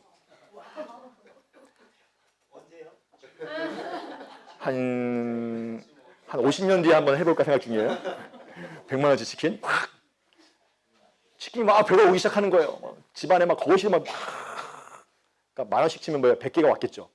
아이가 그거 보면서 뭐예요? 아싸 신난다 하면서 막 먹고 있어요. 그러면 그 모습 보면 제 마음은 어떨까요? 저걸 죽여 살려. 지금 그 모습인 거예요. 아 잘못했어요. 제가 원망했네요. 하나님 그거 아마 기대하셨던 것 같아요. 하나님 너무 많이 주셨어요. 하나님 신뢰하지 못했네요. 용서해 주세요. 이걸 원했는데 이스라엘 백성들이 뭐예요? 그 하나님의 마음을 모르고 뭐예요? 그거 불신하니까 뭐예요? 야 걸량 만들자 하니까 하나님이 어떻게 한 거예요? 진노해가지고 뭐예요? 큰 재앙을 치셨어요. 그래서 그 이름을 뭐라고 얘기하냐면 기브롯 핫다와 탐욕의 무덤이다라고 말씀하고 있어요. 자 여러분 나중에 한번 생각해 보세요. 이 민수기에 보게 되어지면 지명 이름들이 나오는데 탐욕의 무덤, 불에 탄 곳, 다베라. 여러분 나중에 38년 광해를 올 때 이스라엘 백성들이요 이곳에 다시 왔을까요 안 왔을까요? 저는 기억되어 있지 않지만 왔을 거라고 생각되어져요. 왜? 와서 다시 한번 기억해라. 너 여기서 니네가 어떤 짓 했는지. 다베라에서 출발하자마자 기브롯 핫다와에서 가네스 바네아에서 이게 하나님께서 다음 세대를 준비시키기 위한 훈련 교보제인 것 같아요. 첫 세대는 불순종해서 너희 아버지, 너희 어머니 세대는 순종해서 실패했지만 너희 이러면 안 돼. 예를 들어 보세요. 어느 날 왔어요. 여기 지명 이름이 다베라예요. 기브롯 핫다와예요. 아바 여기 왜 기브롯 핫다와예요? 이름이 왜 이따위예요? 예? 탐욕의 무덤이 웬 말이에요? 아 있잖아 그거 옛날에 우리가 고기 없다고 이렇게 해가지고 하나님께서 홧김에 주셨는데 우리가 그것도 모르고 펼쳐놨거든? 그래가지고 이렇게 됐어. 아 그럼 뭐예요? 하나님 원망하고 불순 신뢰 못하면 안 되겠다라고 하는 뭐예요? 장치가 되는 거죠. 저는 민수기 보면서 너무 재밌는 거예요. 좋은 하나님의 추억의 장소도 있지만 이런 심판을 통해서 기억하게 하는 거죠. 그러니까 좋은 것들은 뭘까요? 여호와의 절기들, 하나님 어떻게 행하셨는가라고 하는 것들, 또 신의 산 하나님의 영광이 임했던 그 장소라고 한다면 이런 지명들은 뭘까요? 민수기 안에서 그것들을 떠오르게 하는 거예요. 나중에 여호수아에 보게 되면 축복된 이름들도 많이 나와요. 예, 그런 것들을 보시면 되겠습니다. 자, 보시면 언약을 맺기 전에는 이스라엘 백성들이 원망 불평했어요. 말하였음을 달게 하셨고요. 만나 멸치되기를 공급하셨어요. 언약을 맺은 뒤에는 뭐예요? 악한 말, 부정한 말 하니까 뭐예요? 불살았고요. 음식을 불평했을 때 큰 재앙을 내렸어요. 자, 뭘 얘기해 주신 거냐면 제가 어제 얘기했던 거예요. 결혼하기 전까지 어떻게 살았는지 중요하지 않아요. 근데 결혼하고 난 뒤, 그러니까 언약을 체결한 뒤는 뭘까요? 하나님의 언약 백성으로 삶을 살아야 되는 거예요. 결혼한 다음에는 한 남편의 아내로서 정숙한 삶을 살아야 되는 거죠. 근데 그들이 뭐예요? 옛 습관을 버리지 못한 거예요. 옛 사람을 버리지 못한 거예요. 자, 그럼 이거 오늘 우리 가운데 역행해 보자면 우리가 예수 믿고 구원 받았어. 새 사람이 되어졌어요. 근데 우리 안에 뭐가 남아 있습니까? 아직도 옛 사람이 남아 있어요. 옛 속성이 돼요. 그러니까 날마다 우리가 어떻게 됩니까? 십자가 앞에 내어놓는 것들이 필요하죠. 저는 너무 은혜로운 말씀 하나 발견했어요. 로마서에서 사도 바울이 그런 말씀하시더라고요. 오호라 나는 공고한 자로다. 이 사망의 몸에서 누가 나를 건져내려. 저는 바울 선생님도 그런 말을 하지 않으실 줄 알았어요. 옛날에 그 말씀이 그렇게 와닿지 않는데 이런 걸 늘 보면서 왜냐하면 제 삶에 늘 이 성화의 과정 가운데 있는데 하나님과 동행의 삶 가운데 있는데 늘 넘어지고 늘 부족하고 늘 수준 이것밖에 안 돼서 막 하고 있는데 그래서 보니까 예수님은 아유 내가 어떻게 모델이 안 될 것 같아. 너무 멀리 계신 분이었고요. 흠이 없는 분이니까. 근데 사도들 보니까 다 막 위대하신 분들이에요. 특별히 바울 사도 막 그런 분들 했더니 로마서 보니까 뭐예요? 사도 바울도 곤고한 자로다. 아마 이거와 함께 뭐예요? 늘 싸우고 계셨던 것 같아요. 그 말이 저는 너무 인간적으로 다가오고 위로가 되더라고요. 여러분, 하나님의 언약 백성에 필요한 건 뭘까요? 순종입니다. 그렇지 않을 경우에는 하나님의 심판이 있더라. 왜냐하면 하나님의 영이 성령이 하나님이 뭐예요? 우리 가운데 함께 하시기 위해서. 왜? 하나님의 그 구속의 사역을 열방을 구속하기 원하는 그 사역을 완성하기 위해서 함께 하시기 때문에 우리에게 요구하신 게 뭘까요? 이거예요. 물론 지금은 이때처럼 뭘까요? 불사르거나 큰 재앙을 내리지는 않으시죠. 그랬다간 저는 여기 아마 남아있지 않았을 거예요. 여러분도 마찬가지겠죠. 그래서 우리가 은혜 시대를 살고 있는 것 같아요. 구약적으로 얘기하자면 뭐예요? 우린 다 불에 타 죽거나 연병 걸려 죽어야 돼요. 뒤에 나온 것처럼. 하나님의 은혜죠. 그러면서 하나님께서 뭘까요? 계속 우리에게 주님 앞에 나오도록 요청하고 있지 않은가 생각되어집니다. 네. 자, 그 다음에 이제 미리암과 아론이 또 비방해요. 자, 보세요. 하세롯, 울타리 정착지, 아마 여기서 아마 좀 잠깐 머물렀던 것 같습니다. 그랬더니 모세가 구수연을 취함을 통해서 미리암과 아론이 모세를 비방해요. 다시 말하면 뭘까요? 야, 너만 잘났냐? 나도 잘났다 라고 하는 뉘앙스인 거죠. 자, 그냥 겉에 보이는 형태는 뭐냐면 구스 여인을 취했기 때문에 그래요. 그렇지만 그 마음에는 뭐가 있는 겁니까? 너만 잘난 거 아니고 하나님도 뭐예요? 우리에게 말씀하신다라고 얘기합니다. 그럼 이 구스 여자가 누구냐? 어떤 분들은 뭐 시보라라고 얘기하기도 하고요. 근데 시보라고 보기에는 좀 어렵고요. 근데 아마 시보라가 죽은 뒤에 같이 출애굽했던 이방인들 가운데 섞여 있던 그 여인을 새로운 아내로 아마 맞아들인 것 같아요. 자, 그랬더니 뭐예요? 이방 여인을 취했다라고 해가지고 뭐예요? 하는 거죠. 근데 여러분 보게 되어지면 하나님의 언약에서 아브라함의 언약 자손이 결혼하지 말아야 될 것은 가나안 7족속이에요. 그러니까 구스 여인은 여기에 포함되지 않아요. 그런데 야, 이방 여인과 결혼했다 해가지고 그걸 그냥 뭐예요? 책 잡아가지고 뭐예요? 나도 높아질 수 있다 하면서 하나님이 세운 이 모세의 권위에 도전하는 일들이 생긴 거죠. 나도 할 수 있다라고 하는 것이에요. 근데 모세가 그거에 대해서 아무 말도 하지 않아요. 하나님 대신 말씀하시죠. 야, 이 사람 모세는 온유함의 지면에 모든 사람보다 내가 더한다. 그래서 뭐예요?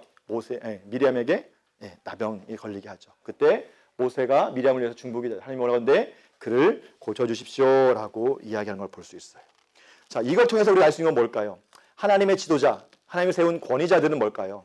어떤 문제나 어려움, 대적들이 있을 때 어떤 반응을 해야 됩니까? 같이 맞짱 떠가지고 그래, 나도 잘났다, 너도 잘났다. 이게 싸우면 될까요, 안 될까요? 그 모든 문제는 누가 해결해 주신 것 같아요? 하나님이 해결해 주신 것 같아요. 우리 적용점을 가져오자면 개인적으로 나는 미리암과 또는 아론처럼 어떤 내가 하나님이 세우신 권위자에 대해서 우리가 어떤 태도를 취하고 있는지. 너만 잘났냐? 나도 잘났다. 저는 그런 마음 굉장히 많이 갖거든요. 그러니까 뭘 하는 거예요? 늘 판단하고 불평하고 비판해요. 이 속마음은 뭘까요? 너만 이게 아니라 나도 이만큼 수준 된다라고 하는 것이 깔려있기 때문에 그래요. 아니면 다른 사람이 나를 이렇게 모세가 한 것처럼 비방할 때 나는 어떤 태도를 취하는가 라는 것도 우리가 한 번 더 생각해보고 고민해볼 필요 있을 것 같아요. 어떤 환경과 상황 가운데 있을지라도 그 모든 상황들을 뭐예요? 모세처럼 하나님 앞에 맡기고 하나님이 해결해 주도록 기다리는 태도가 필요하지 않겠나 싶습니다. 왜냐하면 어떤 공동체 안에 사람이 그 사람을 세웠을 때는 그 권위는 뭐예요? 하나님이 세우신 거기 때문에 결국 하나님 보실 때는 뭐예요? 그 사람을 비방한 게 아니라 그 하나님을 비방하고 여기기 때문에 나는 청지기로서 뭐예요? 내가 어떻게 하는 것이 아니라 그 권위를 가지고 함부로 하는 것이 아니라 하나님이 해결해 주시도록 기다리는 것도 필요하다 볼 수 있습니다. 자, 여호와께서 이 말을 들으셨고요. 강림하셔서 문의 장막에 서셨습니다. 자, 그때 보게 되면 충성내정을 인정하고 미리암은 나병에 걸렸고요. 그 기도를 통해서 낫게 하신 걸 볼 수 있습니다. 근데 결과적으로 보자면 뭐예요? 진영 밖에 7일 갇혀 있다가 돌아왔어요. 자, 나병에 걸리니까 어떻게 해요? 진영 밖으로 내보냈어요. 누구라 할지라도 미리암이라 할지라도 출애굽할 때 뭐예요? 홍해 앞에 서가지고 솟구치면서 와 하나님을 찬양했던 그 위대한 사역자가 불평했을 때 뭡니까? 진영 밖으로 나가는 것. 누구한테 보여주는 겁니까? 원청중에게 야 아무리 하나님의 사람이라 할지라도 하나님이 세우신 권위에 도전하면 된다 안 된다? 안 된다는 거예요. 혈통적으로 보자면 동생이에요. 모세는. 그렇다 할지라도 영적인 권위자로서 그를 인정해 줄 것에 대해서 이야기하는 것. 그래서 그가 들어오기까지 행하지 않았다라고 이야기합니다. 그래서 이름을 하세롯이라고 지었어요. 이스라엘 백성들 광야에 돌다가 하세롯 도착했어요. 여기는 울타리 정착지네요. 아, 여기 그래서 하나님이 머물게 해서 좋은 의미가 있나 보죠? 아니, 여기서 우리가 7일 동안 진행 못했잖아. 누구 때문에? 미리암 때문에. 어떻게 해서요? 모세 구스여인 취했다고 해가지고 하면서 그걸 비방했기 때문에 우리가 여기 머물렀어. 아, 그렇구나. 그럼 우리는 불순종하면 된다 안 된다? 안 된다. 하나님의 권위를 인정해야 된다 안 된다? 인정해야 된다라는 것들을 저는 교육하고 있다고 봐요. 그들에게뿐만 아니라 그 다음 세대에게도 야, 기브로 갔다 와 하세롯, 야 이런 땅이구나 라고 하는 것들을 보게 하는 거죠. 자, 그리고 나서 이제 13장에 보게 되어지면 이제 가나안 정탐과 불신앙이 나와요. 자, 우리가 잘 알고 있는 사건이에요. 가나안 12명의 정탐꾼을 보내게 되어주고요. 각 자손에 수령된 사람이에요. 다시 말하면 족장이라고 얘기할 수 있겠죠. 젊은 사람들이고 다음 이 세대를 이끌어갈 리더라고 할 수 있는 사람들을 뽑아서 보냈습니다. 자, 그래서 보니까 여분네 아들 갈렙과 눈의 아들 여호수아가 같이 갔죠. 자, 그래서 정탐할 때 어떻게 하냐면 그 땅 거민이 강한지 약한지, 많은지 적은지, 그 땅이 좋은지 나쁜지, 사는 성읍이 성읍인지 진영인지. 그러니까 성읍이란 말은 뭐예요? 도시인지 아니면 그냥 부족 국가인, 아니 부족처럼 이렇게 모여 사는 집단인지. 그 다음에 뭘까요? 토지는 비옥한지 메마른지, 나무는 있는지 없는지. 그리고 그 땅을 갖고 오면서 뭐예요? 증거품으로 그 땅에 있는 과실들을 가져와라 라고 얘기했어요. 내보내면서 하나님이 모세를 통해서 뭐라고 얘기했냐면 담대하라 라고 말씀하세요. 이 말은 뭘까요? 이스라엘 백성들 눈에 보기엔 현실적으로 뭐예요? 어려운 상황인가 아세요. 근데 나를 믿고 뭐예요? 담대히 갔다 와 라고 말씀하는 거죠. 자, 이때 보낼 때가 뭐냐면 그때가 포도가 처음 익을 즈음이었다라고 얘기해요. 그럼 한 7월에서 8월 말 요 사이라고 볼 수 있겠죠. 자, 그래서 신광야부터 하맛 어기까지 루업에 이르렀다. 그래서 요 뭐 헤브론 산이 있었고 애굽 소환이 7년 전에 세웠던 곳이다. 이곳에는 아낙 자손 이런 사람들이 살고 있다. 에스고 골짜기에 와가지고 어떻게 했어요? 포도송에 달린 가지를 베어 둘이 막대기에 꿰어왔대요. 포도가 얼마나 크면 막대기에 꿰어왔을까요? 한국의 가장 큰 포도는 거봉인데 거봉의 몇십 배가 되어지는 그만큼 땅이 뭐예요? 좋고 젖과 꿀이 흐르는 땅인 것은 확실합니다. 그리고 석류와 무화과를 땄다라고 말씀하고 있는 걸 볼 수 있어요. 자, 루트를 보게 되어지면 이렇게 갔다 와서 이 헤브론의 에스고 골짜기에서 이제 뭐예요? 그 과실을 따가지고 이쪽으로 이제 돌아온 루트인 것을 볼 수 있겠죠. 자, 근데 문제는 40일 정탐을 마치고 돌아왔어요. 그러니까 40일, 그러니까 왕복이니까 편도 20일이겠죠. 자, 그래서 모세와 아론 회중에 보고하고 그 땅 과실을 보였어요. 그 땅에 젖과 꿀이 흐르는데 그 땅에 과일이라. 근데 문제는 뭐냐면 그 땅에는 거민들이에요. 강하고 성읍은 견고하고 힘이 컸다. 아낙 자손이고 아멜렉 사람이 살고 헷과 여부스니가 아모리는 산지에 살고 가나안 사람이 해변과 요단가를 정착하고 있더라라고 얘기해요. 근데 이 아낙 자손은 네피림의 후손이라고 표현하고 있습니다. 네피림은 여러분 창세기에 보게 되어지면 6장에 뭘까요? 하나님의 아들과 사람들 사이에 태어난 용사라고 얘기할 수 있죠. 근데 이 사람들은 어떤 사람들이에요? 이미 노아 때 홍수의 심판을 받은 사람이에요. 혈통적으로 이 아낙 자손이 네피림의 실제적인 후손이라기보다는 그처럼 뭘까요? 기골이 장대하고 용사 같은 사람이다 라는 의미가 될 수 있겠죠. 근데 여러분 네피림이라는 말을 언급한 이유는 뭘까요? 네피림은 지금 현재 존재하지 않아요. 그들은 이미 뭐예요? 부정하게 되어져서 하나님의 심판을 받은 사람이에요. 그럼 그의 후손인 아낙 자손은 당연히 뭐예요? 심판받을 수밖에 없는 사람들이다 라고 하는 것을 지금 전제로 하고 있는 거죠. 그런데 이 사람들은 뭐예요? 그들의 외형적인 걸 보고 뭐예요? 마음이 어려운 거죠. 그래서 반응을 보게 되어지면 열배 정탐꾼이 치지 못할 거야. 우리보다 강해. 그래서 땅을 악평합니다. 여기 거주민을 삼키는 땅이다 라고 이야기해요. 왜냐하면 늘 여기는 교통의 요지였기 때문에 뭘까요? 많은 사람들이 왔다 갔다 하면서 정복 전쟁이 있었던 곳이기 때문에 이 땅은 뭐예요? 전쟁이라는 땅이다. 품이 없지만 우리가 정복할 땅은 못 되는 것 같아. 아낙 자손도 보았다. 우리 메뚜기였다. 갈렙이 뭐예요? 아니다. 우리가 올라가서 그 땅을 취하자. 하나님 함께 하시면 우리가 능히 이길 거야 라고 얘기해요. 불평했습니다. 그랬더니 이것이 뭐예요? 온 회중이에요. 자, 보세요. 불평은 여기 안에서 부정이라고 얘기했어요. 보고를 했겠죠. 아마 회막 앞에 모여서 정탐꾼이 와가지고 휴가 보여주면 부정을 했어요. 10명이 부정적인 보고를 하니까 이 부정이 어떻게 되는 거예요? 온 회중에게 지금 전이가 되어졌어요. 그래서 온 백성이 하나님을 소리를 높여 백성이 밤새도록 통곡했고 모세와 아론을 원망하고 여호수아와 갈렙을 심지어 어떻게 했어요? 돌로 치려 했어요. 그리고 하는 말이 뭐예요? 애굽으로 돌아가자. 다시 옛날 노예로 돌아가자 라고 이야기해요. 왜? 우린 죽을 거니까. 이 말은 뭘까요? 지금 하나님이 이 회막 앞에 있는데 그 하나님 존전에 지금 뭐라는 거예요? 나 하나님 못 믿겠다. 하나님 나 못 믿겠다. 다시 돌아가자. 옛날 그때가 더 좋았던 것 같아 라고 하는 거예요. 하나님 보시기에 뭐예요? 미치고 환장을 노리시죠. 결혼을 보자면 당신하고 살면서 내가 되는 게 하나도 없어. 아내가 막 얘기하는 거예요. 나 회장인데. 운전기사하고 바람난 주제에. 이해하시겠어요? 어떻게 하겠습니까? 너무 뿔따구나. 그래? 그럼 한번 우리 갈라서 보자 라고 하는 거예요. 자, 보세요. 부정이 10명에서 온 회중으로 지금 어떻게 됐습니까? 전이 된 거예요. 여러분 성경 어디에서도 이스라엘 백성들이 광야에 있으면서 밤새도록 하나님을 찬양했다, 밤새도록 하나님을 예배했다는 표현이 하나도 없어요. 근데 여기 보니까 반대로 보여요. 밤새도록 하나님을 원망했고 통곡했어요. 이 말은 뭘까요? 이 백성 전체가 지금 뭡니까? 하나님 앞에 부정하다라는 거죠. 그래서 하나님께서 그 전체를 다 돌로 치려고 하는 거예요. 온 회중에 엎드려서 여호와를 거역하지 말자, 두려워하지 말라 하지만 죽이려고 하는 거예요. 그때 하나님이 빵 나타나가지고 이렇게 말씀하십니다. 야, 나를 멸시하고 싫어하는 이스라엘 백성을 향해서 하나님께서 언제까지 나를 멸시하겠느냐, 언제까지 나를 믿지 않겠느냐. 야, 내가 10가지 재앙 내려서 너희를 건져냈어. 홍해 가다서 건져냈어. 만나와 메추에게 먹여줬어. 언약 맺고 하다 내가 나오면서 내가 이렇게 공급해줬어. 그럼에도 불구하고 뭐예요? 나를 믿지 못하느냐, 나를 신뢰하지 못하느냐. 하나님이 뭐예요? 지금 너무 화가 나신 거예요. 그래서 싹 쓸어버리고 내가 다시 한번 만들어보겠다라고 할 때 하나님께서 모세께서 어떻게 하시냐면 하나님의 성품을 의지해서 기도하기 시작합니다. 주님, 우린 다 없어도 마찬가지예요. 근데 주의 명성을 두는 여러 나라가 말하기를 여호와가 이 백성을 주기로 약속한 땅에 인도할 능력이 없으므로 광야에 죽게 하였다라고 할까봐 하나님 그렇게 하시면 안 됩니다.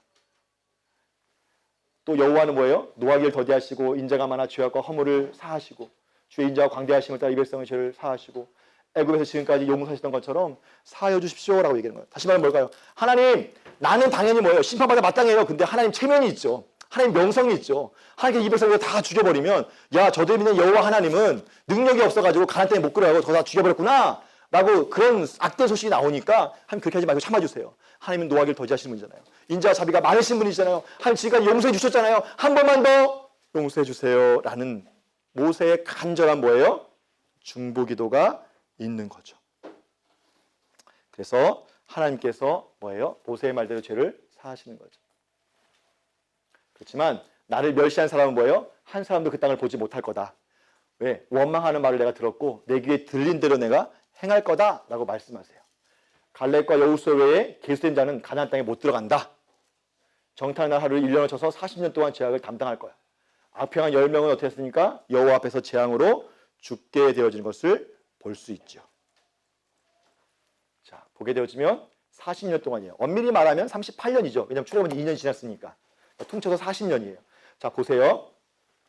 하나님이 가나안 땅에 들어가서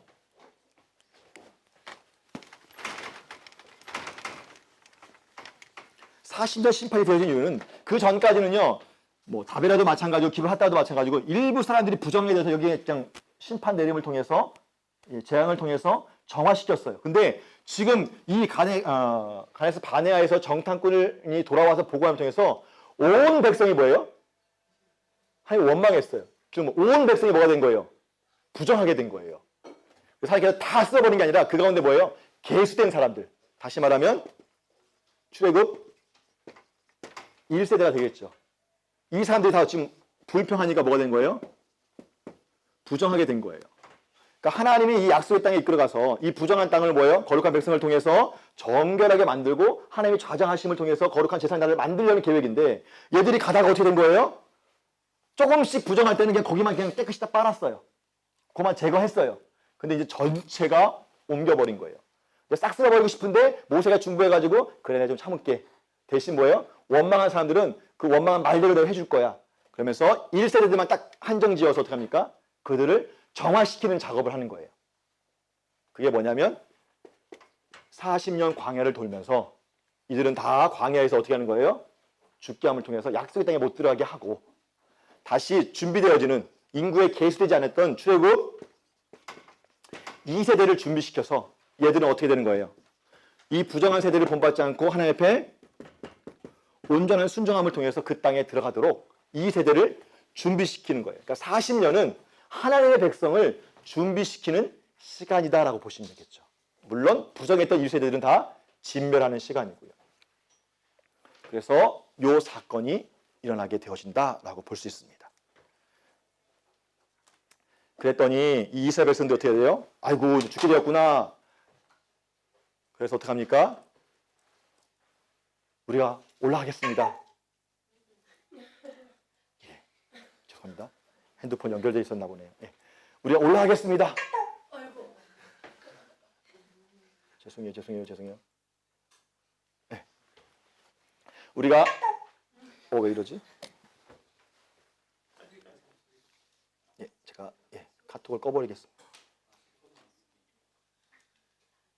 소리를 꺼도 꺼지는군요. 예.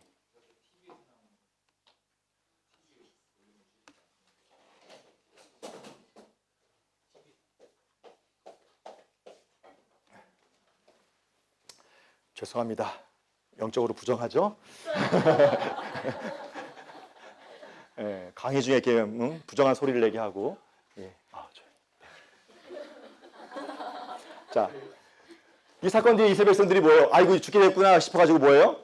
가지 말라는데 또 굳이 올라가겠다고 하는 거예요. 진짜 하라고 할 때는 안 하고 하지 말라고 하는데 또 뭐예요? 한번 용서해 주세요 하는 마음으로 또 올라가는 거예요. 근데 어떻게 됩니까? 호르마까지 일어섰다는데 어떻게 했습니까? 졌죠. 누가? 아멜렉과 가나안 사람들이 와가지고 그들을 무찔러가지고 호르마까지 오게 되어져요. 올라가지 말라는데 묻지도 따지지 않고 그냥 가버리다가 뭐 어떻게 되는 거예요? 지구 막 내려온 거예요. 자, 요것을 출애굽 2세대가 21장에 하면 뭐예요? 처음 출발하면서 이 호르마 요 사람들 진멸하면서 뭐예요? 성취시키는 걸 볼 수 있습니다. 그러니까 1세대가 불순종했어요. 그러니까 하나님의 나라는 하나님의 백성들은 뭘까요? 순종으로, 믿음으로 가는 나라다 우리가 좀 적용해 볼 수도 있을 것 같습니다. 자, 불순종했을 때 어떻게 되어집니까? 이런 일들이 일어나게 되어지는 거예요. 자, 그 뒤를 이어서 이제 가나안 땅에 지켜야 될 규례와 법도가 이제 또 하나 덧입혀지기 시작해요. 자, 이런 불순종의 사건이 있은 뒤에 볼까요? 자, 가나안 땅에서 너희가 이렇게 해라는 거예요. 마치 보게 되어지면 이 심판의 사건 내용을 들으면 어떻습니까? 아이고 이제 소망 없다, 끝 없다. 아이 난 죽게 되었구나, 이제 끝이네. 라고 할 때 마치 뭐예요? 하나님 찾아오셔가지고 다시 한번 뭐예요? 위로해주고 있는 것 같아요. 1세대의 실패 이후에 하나님께서 뭐냐면 야 너희는 끝났지만 내가 2세대에 대해서 이런 기대함이 있다. 이 2세대를 가지고 내가 뭐예요? 들어가게 할 거야 라는 마음으로 말씀하시는 같은 그런 뉘앙스를 주죠. 큰 실패 후에 뭐예요? 부담을 갖고 있는데 그래서 내가 어떻게 하나님 앞에 나갈까? 어떻게 하나님 얼굴을 보지? 이런 두려움, 이런 좀 미안한 마음이 들 때, 창피한 마음이 들 때 하나님께서 먼저 찾아오셔가지고요 이야기하시는 거예요. 마치 여러분 자녀가 잘못해가지고 혼냈어요. 너무 많이 혼냈더니 얘가 뭐예요? 의기소침해서 저 방구석에 가서 처박혀 있는 거야. 부모님이 또 그 본도 짠하잖아요. 그래서 어떻게 하는 거야? 가서 야 아빠 뭐 약속해줄게. 뭐 먹고 싶지 않냐? 또 치킨 얘기했는데 치킨 사줄게. 아이스크림 먹고 싶지 않아? 지금 그 뉘앙스로 지금 뭐예요? 땅에 대한 약속을 다시 한번 허락해줘요. 그래서 너희가 내가 주게 할 땅에 들어가서 가나안 땅에 들어가면 이라고 이야기하는 거죠. 이걸 2번 반복합니다. 이렇게 너희가 해라. 그래서 이렇게 율례 법도를 타국인들도 함께 지켜라 라고 다시 한번 언급합니다. 죄를 지었을 때는 이렇게 제물을 지어라. 제대로 되지 않으면 타국인이든 보통은 다 누워 끊어지게 될 거야 라고 하는 것들 다시 한번 말씀하고 있는 것을 볼 수 있죠. 자, 그런 다음에 또 한 사건이 또 나오죠. 안식일에 어떤 사람이 나무하는 걸 발견했어요. 그럼 어떻게 하라고요? 그 사람을 진영 밖에 꺼집어내서 돌로 쳐 죽여라 라고 말씀합니다. 그러면 또 하나님께서 안전장치를 하나 하시는데 그게 뭐냐면 율법을 기억해라. 이 사건 뒤에 이어서요. 옷단 뒤에 술을 만들고 청색끈을 그 귀의 술에 더해라. 마치 우리 옛날 어머님들이 이렇게 뭐 쇼파 이렇게 짜가지고 이렇게 하다 보면 그 끝에 뭐 이렇게 레이스 같은 거 달잖아요. 술. 이걸 찌찌뜨라고 하는데 이스라엘 백성들이 앞에 이렇게 보게 되면 옷을 입게 되면 그 끝에 옷술을 달아가지고 기게 되어 있어요. 이게 의미는 뭐냐면 하나님의 율법을 기억하는 것. 그걸 해가지고 뭐예요? 아 이건 하나님의 율법이지. 하나님의 말씀을 기억해야지 라는 안전장치를 하도록 하나님께서 말씀하는 거예요. 한 이유는 뭐냐면 여호와의 모든 계명을 기억하고 준행하게 하기 위해서 너희의 방종하는 마음의 눈의 욕심을 따라서 음행하지 않게 하기 위해서. 그래서 나는 너희 하나님이다. 너희 하나님이 되려고 애굽 땅에서 인도하는 여호와다. 난 너희 하나님 여호와니까 제발 뭐예요? 내 말씀을 좀 지켜라 라고 하나님께서 다시 한번 강조하신 걸 볼 수 있습니다. 자, 이러고 나서 이제 16장 보게 되어지면 고라당이 또 어떤 일이 있어요? 반역이 있어요. 자, 40년에 대한 심판이 확정되어지고 고라당이 뭐야? 이제는 야 1세대가 못 들어가? 모세 아론 너희들 뭐야? 지도력이 이제 없다. 내가 뭔가 좀 해보겠다. 무슨 말씀인지 아시겠죠? 모세와 아론이 뭔가 잘못했기 때문에 자기들 잘못인데 뉘우치지 못하고 뭔가 지도에서 흠이 있기 때문에 뭔가 못했을 거라는 생각이 있는 것 같아요. 그래서 고라당이 어떻게 했습니까? 예, 르우벤의 자손 엘리압의 아들 다단과 아비람과 벨렛의 아들 온 요 세 명과 함께 뭐예요? 당을 짓고 이름 있는 지휘관 250명과 함께 모세를 거슬렀어요. 다시 말하면 이제 심판이 확정되어졌으니까 야 우리 여기서 못 죽겠다. 다시 뭐예요? 내가 200명이고 애굽에 돌아가겠지. 갈 사람들 가고 날 따르는 사람들 따라와. 아마 이런 뉘앙스로 이런 반역을 이끌었던 것 같아요. 왜냐하면 아까 설명했던 것처럼 고라는 뭐예요? 고아 자손 같은 자손이고 사촌이잖아요. 나 재산이 될 수 있어. 자, 그 다음에 뭘까요? 르우벤 자손이에요. 르우벤은 뭘까요? 장자 지파예요. 물론 영적으로는 요셉이 장자 지파긴 하지만 르우벤은 혈통적으로 장자예요. 그러니까 뭐예요? 나도 지도자가 될 수 있다. 모세처럼 그런 마음을 갖는 거죠. 아까 설명드렸고요. 고란 주장이 뭐냐면 너희가 분수의 진화도다라고 이야기해요. 그래서 너희가 어찌하여 여호와 총회 스스로 높이고자 하느냐라고 이야기하는 거예요. 다시 말하면 뭘까요? 너희가 스스로 우리 위에 왕이 되려고 하냐? 야 너희 집안끼리 다 해먹을 거야? 아론 모세? 나도 할 수 있어. 이제 그런 뉘앙스인 거죠. 그래서 모세가 듣고 엎드렸죠. 다시 말하면 뭘까요? 하나님 앞에 묻는 거예요. 자, 그랬더니 하나님 말씀하셨죠. 아침에 여호와께서 자기의 속한 자가 누구인지 거룩한 자가 누구인지 보이시고 그가 택하신 자가 자기 가까이 오게 하실 것이다. 그러니까 너희들 뭐예요? 향로를 하나 갖고 와라. 불을 담아두고 향을 둬라. 여호와 택하신 자 하나님께서 거룩하게 구별하실 거야 라고 하는 것이라고 이야기합니다. 물론 그러면서 모세가 한마디 하죠. 레위 자손아 고라당아 야 너희도 분수에 지나치다. 하나님께서 너희를 이렇게 레위 자손 삼아주면 이것도 큰 일인데 어떻게 하는 거예요? 왜 이것까지 욕심내느냐라고 하는 말씀으로 이제 하는 거죠. 회중 앞에서 이스라엘 성 전체를 대신해서 너희가 하나님을 섬기는 것이 작은 일이냐. 근데 왜 레위인들아 뭐예요? 이렇게 제사지분까지 구하냐라고 하면서 말씀하는 거죠. 하나님을 거스르지 말라라고 이야기하는 것입니다. 자, 그랬더니 다단과 아비람이 이제 거역하고 이런 일들이 일어나기 시작합니다. 이야기하는 거. 요 자손들이 얘기하면서 뭐냐면 야 우린 양갈 거야. 그때 가지 않을 거니까 우리 앞에 권위자로 서지 않았으면 좋겠어 라는 것들을 지금 이야기하는 거죠. 그래서 향로를 가지고 여호와 앞에 나와라. 그래서 향로를 갖고 나왔더니 각자 갖고 있는 250개예요. 기억해 주시고요. 자, 그래서 하나님이 왜요? 회중 앞에 나타나셨죠. 그러면서 하나님 말씀하신 게 뭐냐면 이 회중에서 떠나라. 그들을 내가 순식간에 다 멸하려 하느라. 왜냐하면 신방 확신되는데 또 지령 가운데 뭐가 있는 거예요? 부정이 또 발생되어지는 거예요. 임재장소인데. 그래서 하나님께서 그들을 다 멸하려 한다라고 했을 때 그랬더니 하나님께서 모세가 또 중보하는 거죠. 두 사람 모세와 아론이에요. 하나님이여 모든 육체와 생명 하나님이여 하시며 한 사람이 범죄했거든 왜 온 회중에게 진노하십니까? 그러니까 고라당 반역 사건이 뭐냐면 그들만 아니라 이스라엘 백성 전체 또 여기 동조한 거예요. 그래 갈 사람만 가고 우린 다시 애굽으로 돌아가자.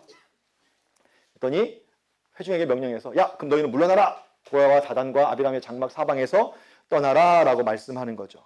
그리고 그들의 물건 만지지 마라. 왜? 부정한 사람들의 물건이기 때문에 부정한다고 취급해서 멸망할까 두려워한다 라고 얘기합니다. 그랬더니 무리들이 장막에서 떠나기 시작하죠. 그랬더니 하나님이 어떻게 합니까?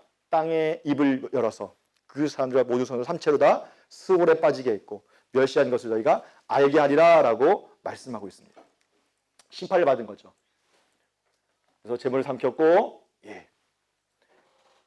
회중 가운데서 명하게 되어졌고요. 그 다음에 앞에 섰던 250명도 뭐예요? 그 분향단에서 불이 나와서 그들 다 불살라 버렸습니다. 그래서 고라당과 그의 가족들, 앞에 섰던 지도자들과 또 함께 동조했던 우두머리들 250명도 뭐예요? 다 그 백성들 보는 앞에서 다 뭐예요? 심판을 당하게 된 거죠. 자, 그 다음에 사건이 뭐냐면 기념물을 만들어요. 왜냐하면 이 향로는 뭐예요? 하나의 불이 임재로 나타나는 거룩한 물로 구별되어졌기 때문에 성물이 되기 때문에 뭐예요? 이걸 그냥 함부로 할 수 없기 때문에 어떻게 합니까? 이 향로는 거룩한 것이다. 그래서 노탱이라다가 제단을 쌓아라 라고 얘기해요. 이것이 이스라엘 백성들의 기념물이 될 것이다. 그러면서 한마디 더 경고를 주죠. 아론 자손이 아닌 다른 사람은 누구한테 얘기한 걸까요? 백성들은 얘기한 게 아니라 레위인들에게 얘기한 거예요. 특별히 누구에게? 고아 자손에게. 같은 혈족이라고 해가지고. 그래서 그와 우리들 같이 되지 않기 위함이다 라고 얘기합니다. 여러분 전 이 말씀 보면서 너무 하나님 재밌는 거예요. 왜냐면 노 제단을 번제단을 뭐예요? 향로로 쌌잖아요. 무슨 말인지 이해하셨어요? 이 번제단을 누가 매는 거죠? 고아 자손이 매요. 자, 생각해 봅시다. 250명이 향로를 갖고 왔어요. 자, 노스로 만든 향로예요. 크기가 얼마인지 모르겠지만 제가 어렸을 때 저희 집에 향로가 있었거든요. 제사 때 쓰는 향로. 그게 2kg에서 3kg 이상 되어져요. 근데 너무 무거우니까 1kg만 칩시다. 그럼 뭘까요? 번제단에 들여지는 향로가 250개면 250kg의 놋이 필요한 거죠. 근데 그걸 어떻게 했어요? 놋제단 위에다가 처발랐어요. 그걸 누가 매요? 예, 고핫자손이 매죠. 자, 구름기둥 뚱 이 사건 뒤에 떠올랐어요. 고핫자손이 언약궤를 번제단을 매려고 딱 맸어요. 허! 처음에 뭘까요? 처음 번제단 무게가 정확히 모르겠지만 200kg라고 치면 4명이 100kg씩, 50kg씩 나눠가지고 멜만 했어요. 이 사건 뒤로는 뭐예요? 팍 쳐발랐으니까 무게가 2배가 된 거잖아요. 그냥 통상적으로. 그래서 뭘 생각했을까요? 고라당의 반역을 생각했겠죠. 그 다음에 또 뭘까요? 번제단은 뭡니까? 이스라엘 백성들이 개인의 죄를 속죄하기 위해 나올 때 그 피를 번제단에 발라요. 원래 처음 만들었을 번제단은 뭘까요? 좀 네모 빠듯하다고 한다면 290kg의 향로를 녹여가지고 쳐발랐어요. 그 모양이 예쁠까요? 얘 왜 이렇게 두꺼워지고 울퉁불퉁하지? 볼 거 아니에요. 그럼 그때마다 이스라엘 백성들은 뭘 생각하겠습니까? 예, 루벤 지파의 반역 사건들. 아, 우리도 저렇게 하면 안 되겠다. 이게 하나님께서 뭐예요? 옷수를 다른 데 것처럼 하나님 말씀을 기억해 간 것처럼 이 번제를 통해서 뭘까요? 원청중과 원독자들에게 야, 번제단의 모양을 봐라. 옛날 고려당의 반역 사건이 있었지 않았냐? 라는 것들을 기억하게 하는 그 기념물이에요. 다시 말하면 뭘까요? 하나님께서 불순종했지만 그 지명의 이름을 가지고 다시 한번 순종할 것에 대한 것들을 기억하게 하신다면 지금 이 기념물을 통해서 뭘까요? 이스라엘 백성들이 하나님 앞에 어떻게 순종할 것인지에 대해서 이야기하게 하십니다. 너무나 우픈 이야기죠. 재미있으면서 또 하나님께서 뭘까요? 이스라엘 백성들에게 요구하는 것이 무엇인지를 단적으로 보여주는 사건이 아닌가 싶습니다. 자, 근데 또 문제는 뭐냐면 이 사건이 있은 뒤에 또 이스라엘 백성들이 또 어떻게 해요? 좀 너무 과하다라고 또 원망하는 거예요. 이튿날 그 사건이 있을 때 너무 놀랐는데 그 다음날 전체적으로 보니까 좀 과한 것 같아. 야, 그래도 용서해 주지. 혈족인데 사촌인데 심하지 않아? 모세가 하나님한테 부탁한 거 아니야 혹시? 뭐 이런 얘기를 할 수 있겠죠. 그래서 뭡니까? 온 회중이 모세와 아론을 원망했어요. 여호와의 백성을 죽였다. 회중이 뭐예요? 모세와 아론을 치려고 해요. 여러분 보세요. 민수기에 나와는 이스라엘 백성의 태도를 보면 뭡니까? 정말 답이 없는 백성이에요. 이 정도 보여줬고 이 정도 징계했으면 알아들어야 되는데 정말 몰라요. 정말 무지해요. 하나님이 어떤 분이신지, 하나님이 원하는 게 무엇인지. 그때 또 모세가 어떻게 합니까? 예, 중보하기 시작하죠. 그래서 아론이 향로를 가져다가 어떻게 합니까? 예, 하나님의 그 모든 것들을 하고 속죄하는 일들이 그 안에 거치고, 예, 그때 뭐예요? 참여했던 사람들이 연병이 돌아서 14,700명이 죽는 사건이 들어가요. 그래서 향로로 그것을 가렸을 때, 속죄하게 되어졌을 때 무엇입니까? 예, 회막문에 변병이 그치게 되어지고 모세와 아론이 회막에 돌아왔다라고 하는 사건으로 16장의 내용이 끝나는 걸 볼 수 있어요. 자, 한 사람의 부정으로 말미암아 뭐예요? 처음에는 진영 끝이지만 한 사람의 부정이 공동체 전체가 어떻게 돼요? 확산되어졌더니 그 전체가 어떻게 되는 겁니까? 하나님의 영광 가운데 참여하지 못하게 되는 걸 수 있어요. 이 고라당의 반역 사건을 통해서 오늘날 우리 공동체가 취해질 게 뭐냐라는 거예요. 하나님의 공동체는 뭘까요? 하나님의 임재가 있는 곳이에요. 여러분, 교회는 하나님의 임재가 있는 곳입니다. 교회 예배당 사이즈가 크다고 해서 하나님이 기뻐하는 교회가 아니에요. 진짜 교회는 뭐냐면, 진짜 살아있는 교회는 성령이 역사하는 교회예요. 여러분, 예수님에 대한 이 몸, 이 열방대학도 마찬가지예요. 선교 단체라고 해서 기름 부으심이 있는 게 아니라 성령이 이곳에 임재하셔야만 뭐예요? 기름 부으심이 있는 거예요. 여러분, 이 단체가 처음 시작되었을 때 하나님께서 말씀하신 그 비전을 따라서 와서 이만큼까지 온 거예요. 작금에 이르러서 우리가 돌아볼 필요가 있는 거죠. 우리는 계속해서 그 음성 가운데 그 비전을 바라보고 나가고 있는가라는 거예요. 여러분, 이곳에 많은 학교가 진행되어지는 것이 우리 안정감이 아니라는 거예요. 정말 이게 성령께서 원하시는 방향대로 흘러가고 있는지를 늘 점검하는 것들이 필요해요. 저는 이 몸이 그런 기름 부으심이 계속 되어졌으면 좋겠어요. 그래서 하나님의 선한 영역들을 교회와 열방 가운데 계속해서 흘려보내줬으면 좋겠어요. 교회가 이렇다 할지라도 아니야, 이것을 봐. 이 교회를 보란 말이야. 라고. 그러기 위해서 뭐가 필요할까요? 지도자가 중요하겠죠. 물론 그것도 중요합니다. 근데 여러분, 그 멤버십이에요. 한 사람이 이거 잘못됐어. 제사의 축복 아시죠? 내가 축복하는 대로 축복하겠다. 내가 저주하면 어떻게 될까요? 내가 악평하면 어떻게 될까요? 그럼 그 땅은 부정하게 되는 거예요. 한국의 교회가 썩었다라고 얘기하기 전에 그 교회의 일원인 내는 어떠냐는 거예요. 물론 안타까움이 있죠. 종교 지도자들의 아쉬움이 있어요. 또 이 몸도 마찬가지예요. 이것도 사람이 사는 곳이라 연약함이 있어요. 그럴 때마다 우리는 어떻게 태도를 취해야 될까요? 미리암과 아론처럼, 고라당처럼 나도 할 수 있다? 다시 옛날로 돌아가자? 아니에요. 우리가 구할 것은 그 권위를 인정하고 계속해서 뭘까요? 그 권위자들에게 성령이 떠나지 않도록, 또 이 공동체 가운데 뭐예요? 성령이 떠나지 않도록, 내가 섬기는 교회 가운데 뭐예요? 성령의 역사가 떠나지 않도록, 특별히 단위에 서시는 우리 종교지도자인 목사님들 안에 하나님의 기름 부으심이 떠나지 않도록 뭐예요? 계속 중보하는 것들이 필요해요. 잘못됐다, 뭐했다 판단하기 이전에. 그리고 그 교회에 하나님 거룩한 나라의 일원인 우리도 마찬가지예요. 내 삶 가운데 뭘까요? 이런 고단과 같은 마음이 없는지, 미련과 같은 마음이 없는지 살펴보는 것도 필요해요. 기름 부으심은요, 하나님이 함께 해야만 가능해요. 하나님의 임재가 있을 때만 뭐예요? 생명력이 있는 거예요. 우리의 어떠함이 아니라, 우리의 지식이 아니라, 우리의 어떤 경력이 아니라. 이 민수기를 통해서 우리의 삶 가운데, 우리의 이 광야 인생을 살아갈 때에 어떠한 삶으로 살아야 될지, 순종, 그리고 하나님 세운 권위자에 대한 인정이에요. 내 판단, 할 수 있겠죠. 여러분 그 도를 넘지 마시기 바랍니다. 입으로든, 여러분 마음으로든, 어떤 행동으로든. 그건 하나님이 하실 일이에요. 저는 이 말씀을 통해서 그렇게 좀 전하고 싶습니다. 내 기준이나 내 판단에 볼 때 성이 안 찰 수 있죠. 리더들이. 또는 앞에 있는 지도자들이. 그래서 그걸 비방하기보다는 여러분 그럴 때마다 우리가 모세와 아론처럼 하나님 앞에 엎드려서 나라와 민족을 위해 기도하고 이 종교 영역을 위해서 기도했으면 좋겠습니다. 사랑의 교회, 명성교회 지금 세상으로 지탄받죠. 그들의 모습이 나의 모습인 거예요. 그들 욕할 필요가 없습니다. 그들의 수준이 나의 수준인 거예요. 내가 그 위치라면 그렇지 않겠어요? 그러면 하나님, 이 땅에 있는 하나님의 거룩한 백성들 좀 굽어 살펴주시고 우리의 마음들을 좀 깨우쳐 주십시오 라고 우리가 기도하는 것도 필요합니다.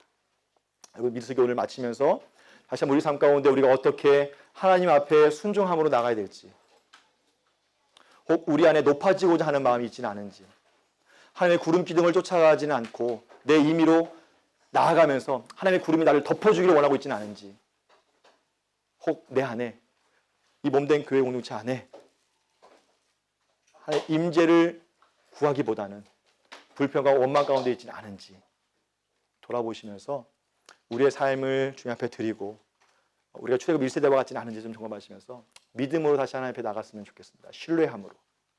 그것들을 오늘 한번 여러분들 고민해 보시고 또 소그룹이나 묵상하면서 또 개인적으로 감동이 오시다 한다면 그 부분을 가지고 하나님 앞에 좀 나가셨으면 좋겠습니다. 제가 기도하겠습니다. 하나님, 밀수기를 통해서 다시 한번 우리의 연약함을 보게 되어집니다. 하나님, 그들과 동일하게 우리